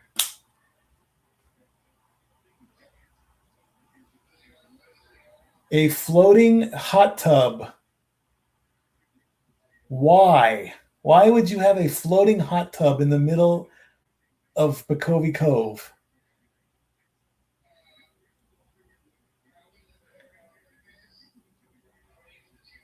That ball is way outside the Bader for ball one. Brent Hedrick, 17 games last season, 3.3 ERA, 23 innings. Next pitch, swing and a miss, so that's a strike. We'll get the numbers on the last pitcher for the Yankees. Harrison Bader, 277, 17 home runs, and 54 RBIs last season. Got him swinging on that one.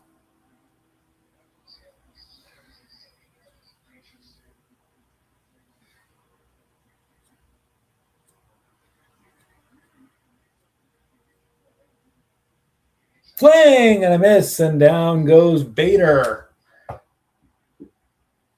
And that's going to bring it to the top of the lineup with Reyes coming up.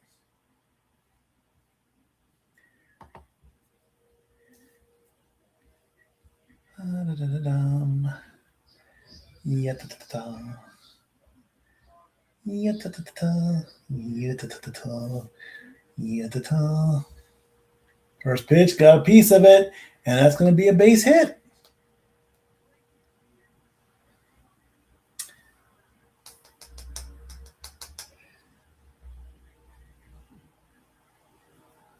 Two-third innings pitched for Bird. One strikeout, nothing else after that.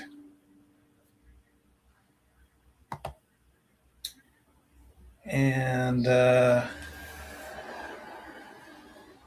Reyes singles to right to be on base. That's going to bring up Chapman.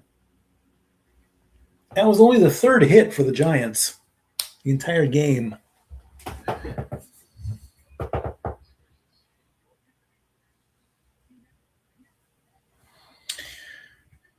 That's a swing and a miss. That's going to make the count 1-1.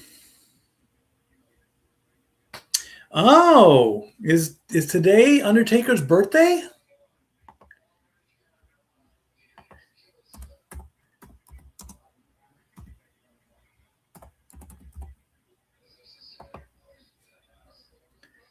It was yesterday, March 24th.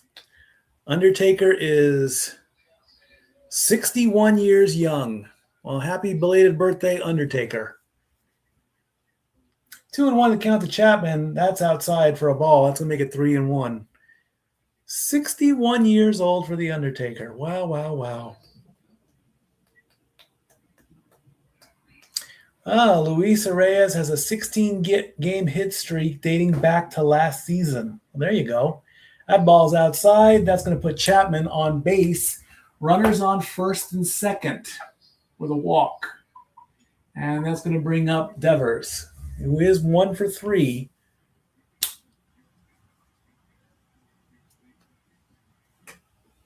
Hey, I'm getting a lot of notifications here. What am I getting? A lot of.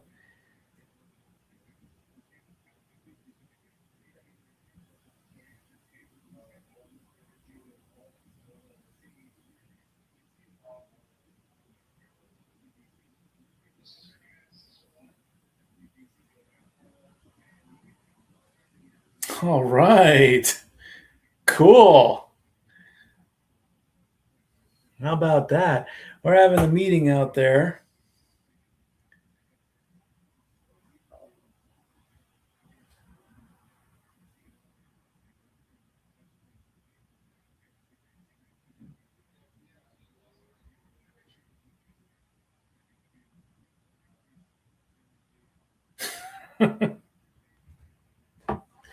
All right. Got a lot of hits on that. Maybe live tweeting can be a thing. That ball is low, so that's going to be a ball to Devers. Runners on first and second, 2 out. This is the most offense the Giants have had all game. Got a piece of that one. It's going to go foul. Well, Jey Uso called for a rally, but might be a little bit too little too late right now. Swing and a miss. And that's going to make the count 1-2 to Devers.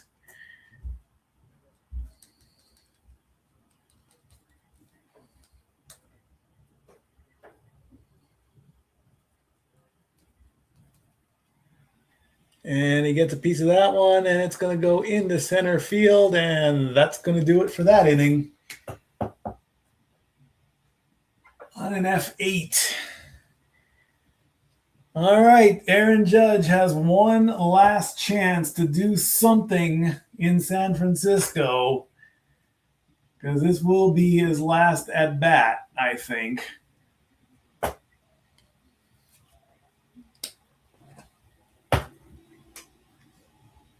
Oh, look at all those notifications.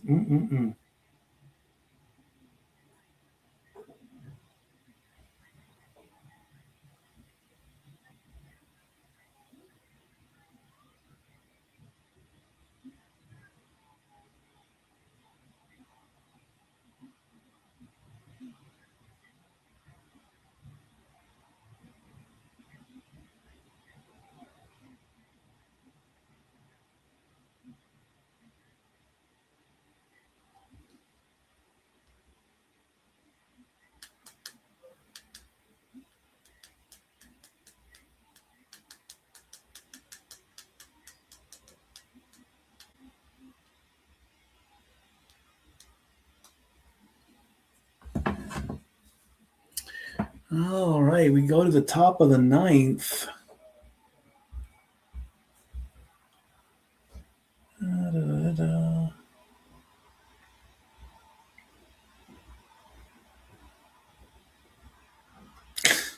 Jerry. Yankees up 3-0, 162-0 incoming.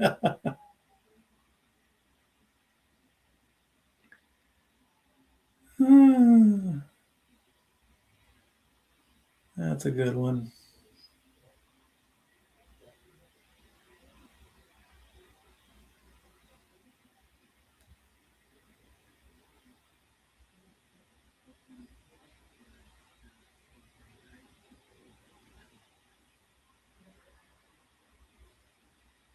Aha. Good. There's a good one. Fried was cruising with 86 pitches, up 7-0, and Boone pulls him. Why?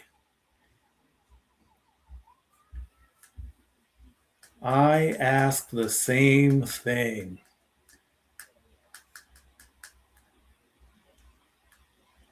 He should have finished.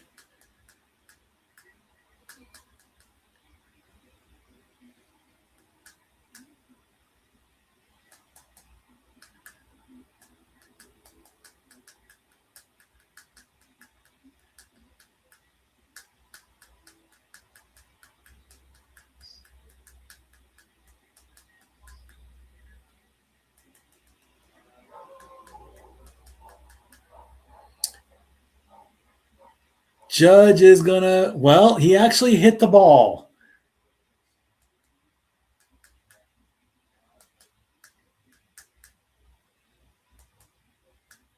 He actually made contact, but he grounded out. So Aaron Judge is 0 for 5.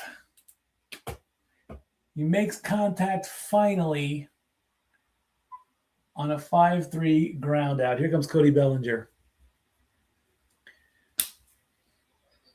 Oh, that one gets away.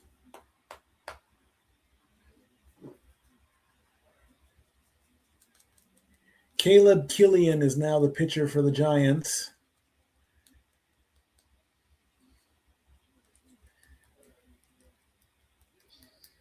1-0 to Cody. Cody is 1 for 3.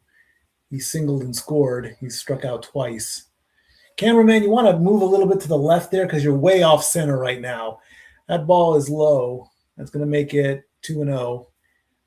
Yeah, that camera shot was not even centered. That's a camera shot that I would have made, and I know how to run one of those cameras. Did it back in college. That ball is low. He didn't move. That's going to be 3-0.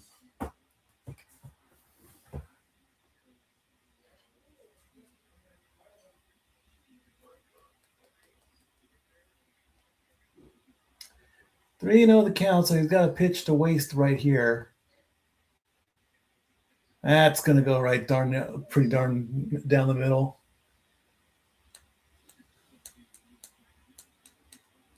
.272 last season, 29 home runs, 2 shy of 100. But already said that.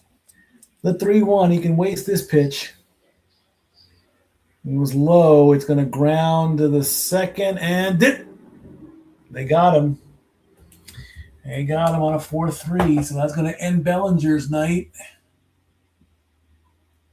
And Ben Rice is coming up. He is a 1 for 3 with a single and a walk.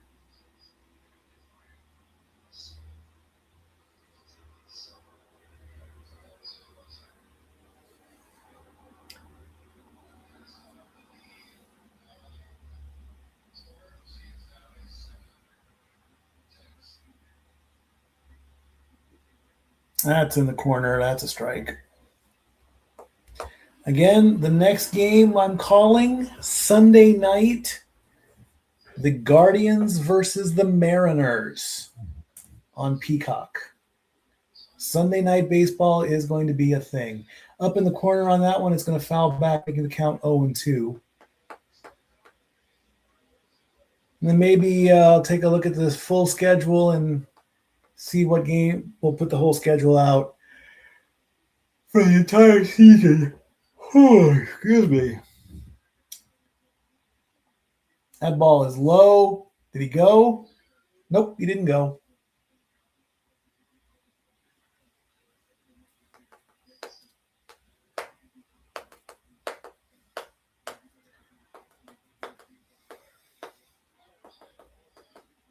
One and two the count to Ben Rice.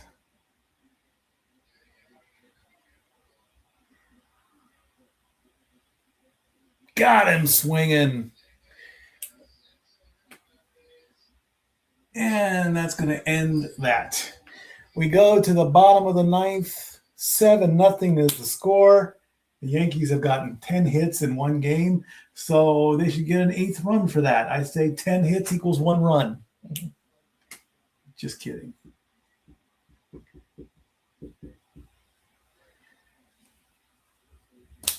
So we got Adams, Lee, and Ramos. So right now, best performance looks like it's going to go to Probably Austin Wells going 2 for 4.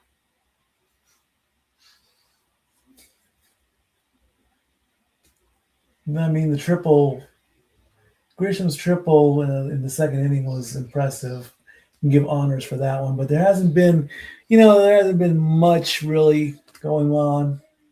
Only 5 bad calls from the refs. We did have the challenge earlier, but again, the challenge was just so. I mean, you blink and you miss it, honestly. But overall, the Yankees are, pending a miracle here. The Yankees are going to start up with a win.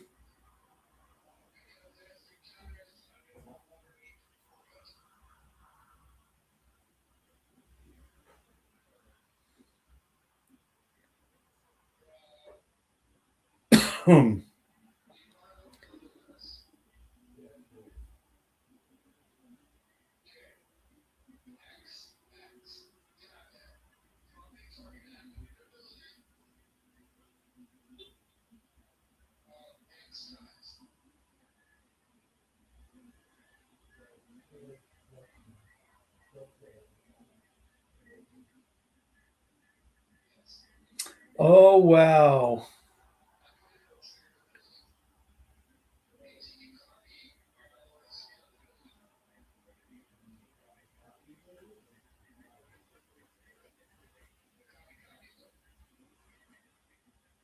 A 6-way parlay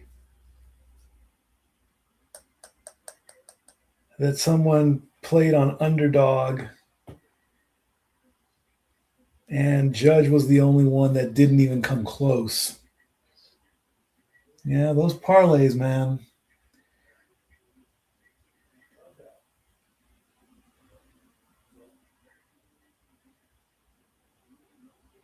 And Camilo Doval is now pitching to close out the game. First pitch was a ball.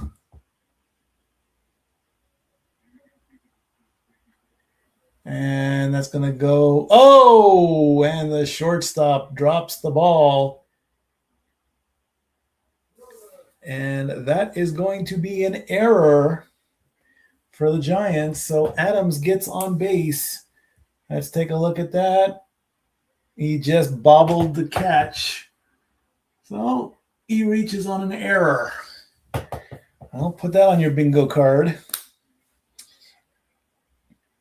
And here comes Jung-Hoo Lee. He's 0 for 3. Jung-Hoo Lee, 0 for 3. And we got time called.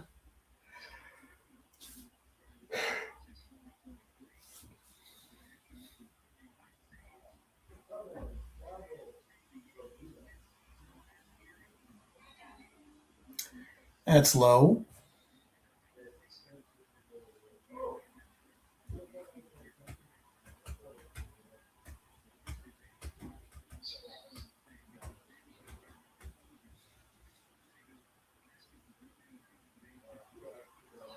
Swing and a miss.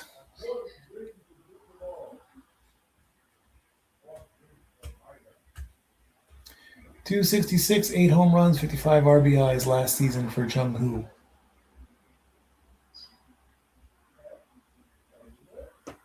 One and one, low and outside.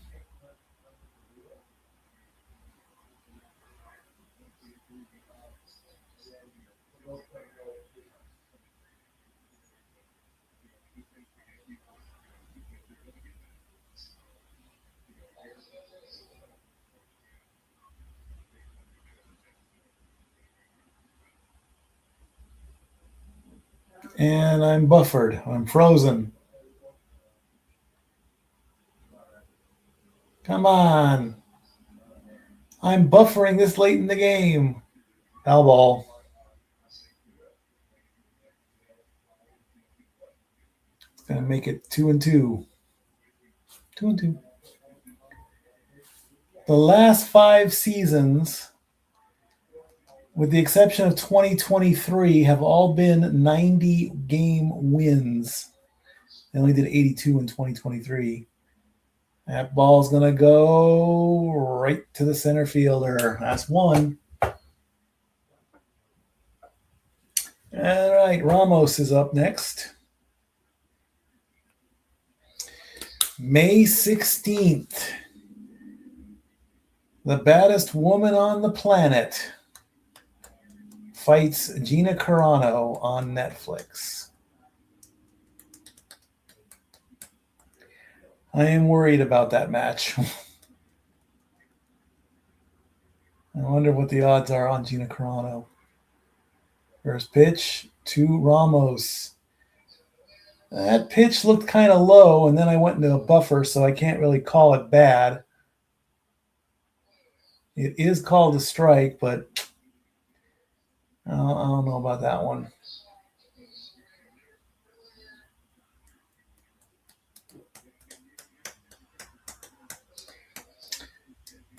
It's called a strike, but I couldn't call it a bad call. Next pitch, way outside. Way outside on that one.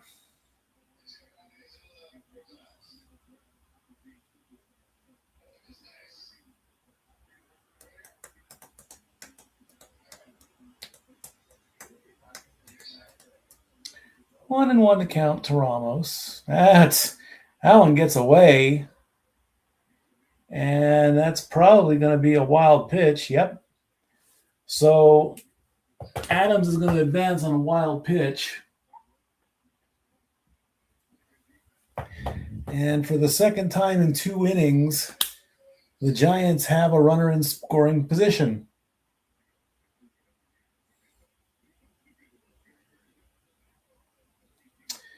And the Giants have only finished below 500 in the last 4 seasons. Ball 3 to Ramos.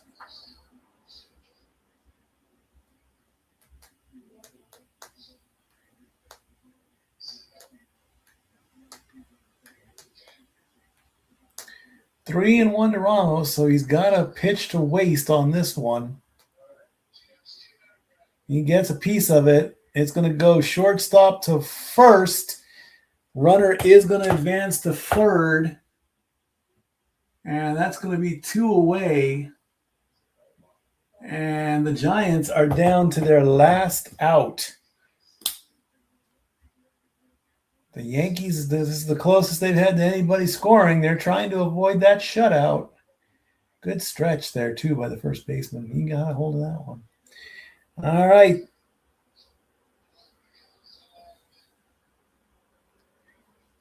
And here's Casey Schmidt. And he gets a piece of that one. And it's going to the right fielder. And he makes the catch. And that's the ball game, folks. With an F9 to finish it off. And your final score, the Yankees complete the shutout with a final score of 7-0.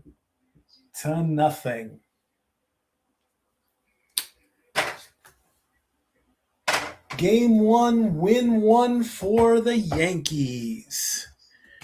7-0 shutout. Let's get the final stats and numbers and go from there. Max Fried is your winning pitcher, 6 1/3 innings, giving up only 2 hits, 1 walk, and 4 strikeouts. Bird did a 2/3 of an inning, got a strikeout. Hedrick got a full inning in, got a walk and a strikeout. Doval finishes us off, all 4 Yankee pitchers with an ERA of 0. The Giants, Logan Webb, 5 innings pitched. He gave up 9 hits, gave up 7 runs, big ERA of 10.8. Wynn, Brewbreaker, and Killian were in relief, but of course that didn't help much. Caballero with a double, Grisham with a triple. McMahon and Grisham with 2 RBIs in the game. And then absolutely nothing. The Giants left 7 batters on base, 5 of them in scoring position.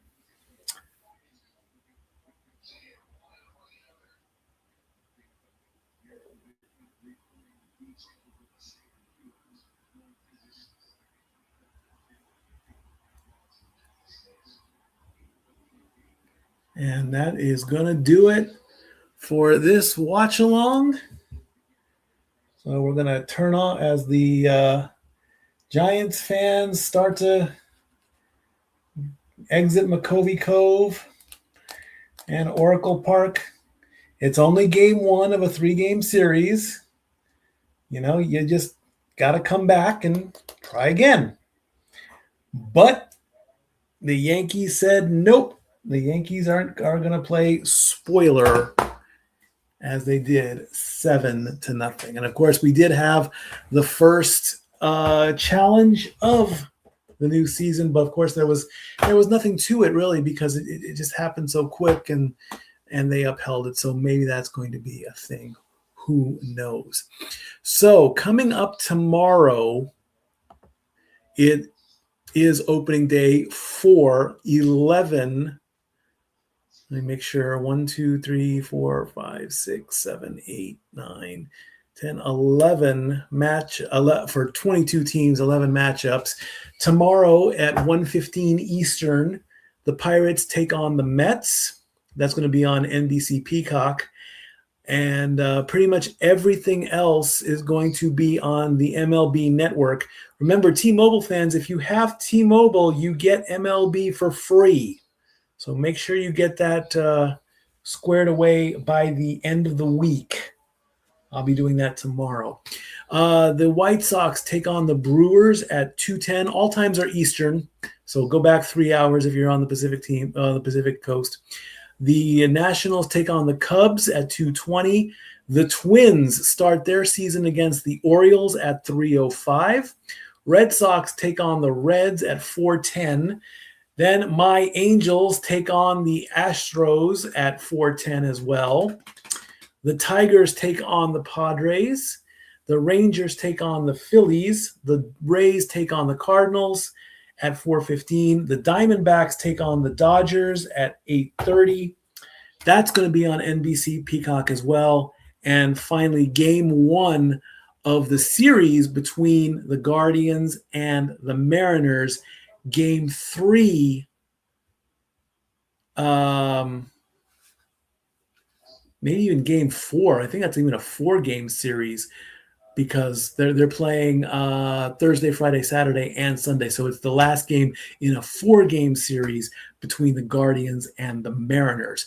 But of course that game is Sunday night at 7:00, and that's the game that I will be covering back in the sports bar Sunday night. And then on Friday is actually game 2 between the Yankees and the Giants. The Athletics, which do not have a city. They have not officially moved to Las Vegas yet. They are a city, a team without a home right now. They open against the Blue Jays. The Rockies will open against the Marlins. The Royals will open against the Braves. Here in Tennessee, we root for the Braves. They're only 4 hours away.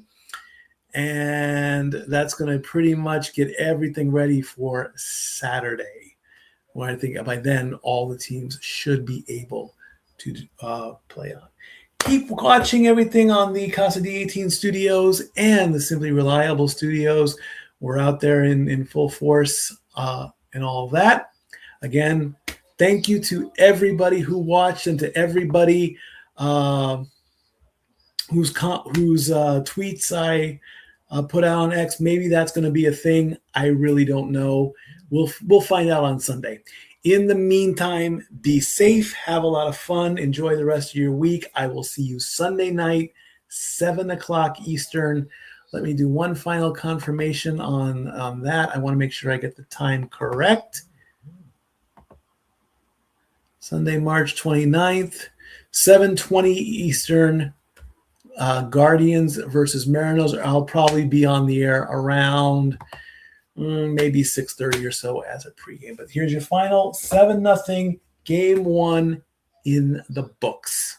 Good night, everybody. Stat Boy out.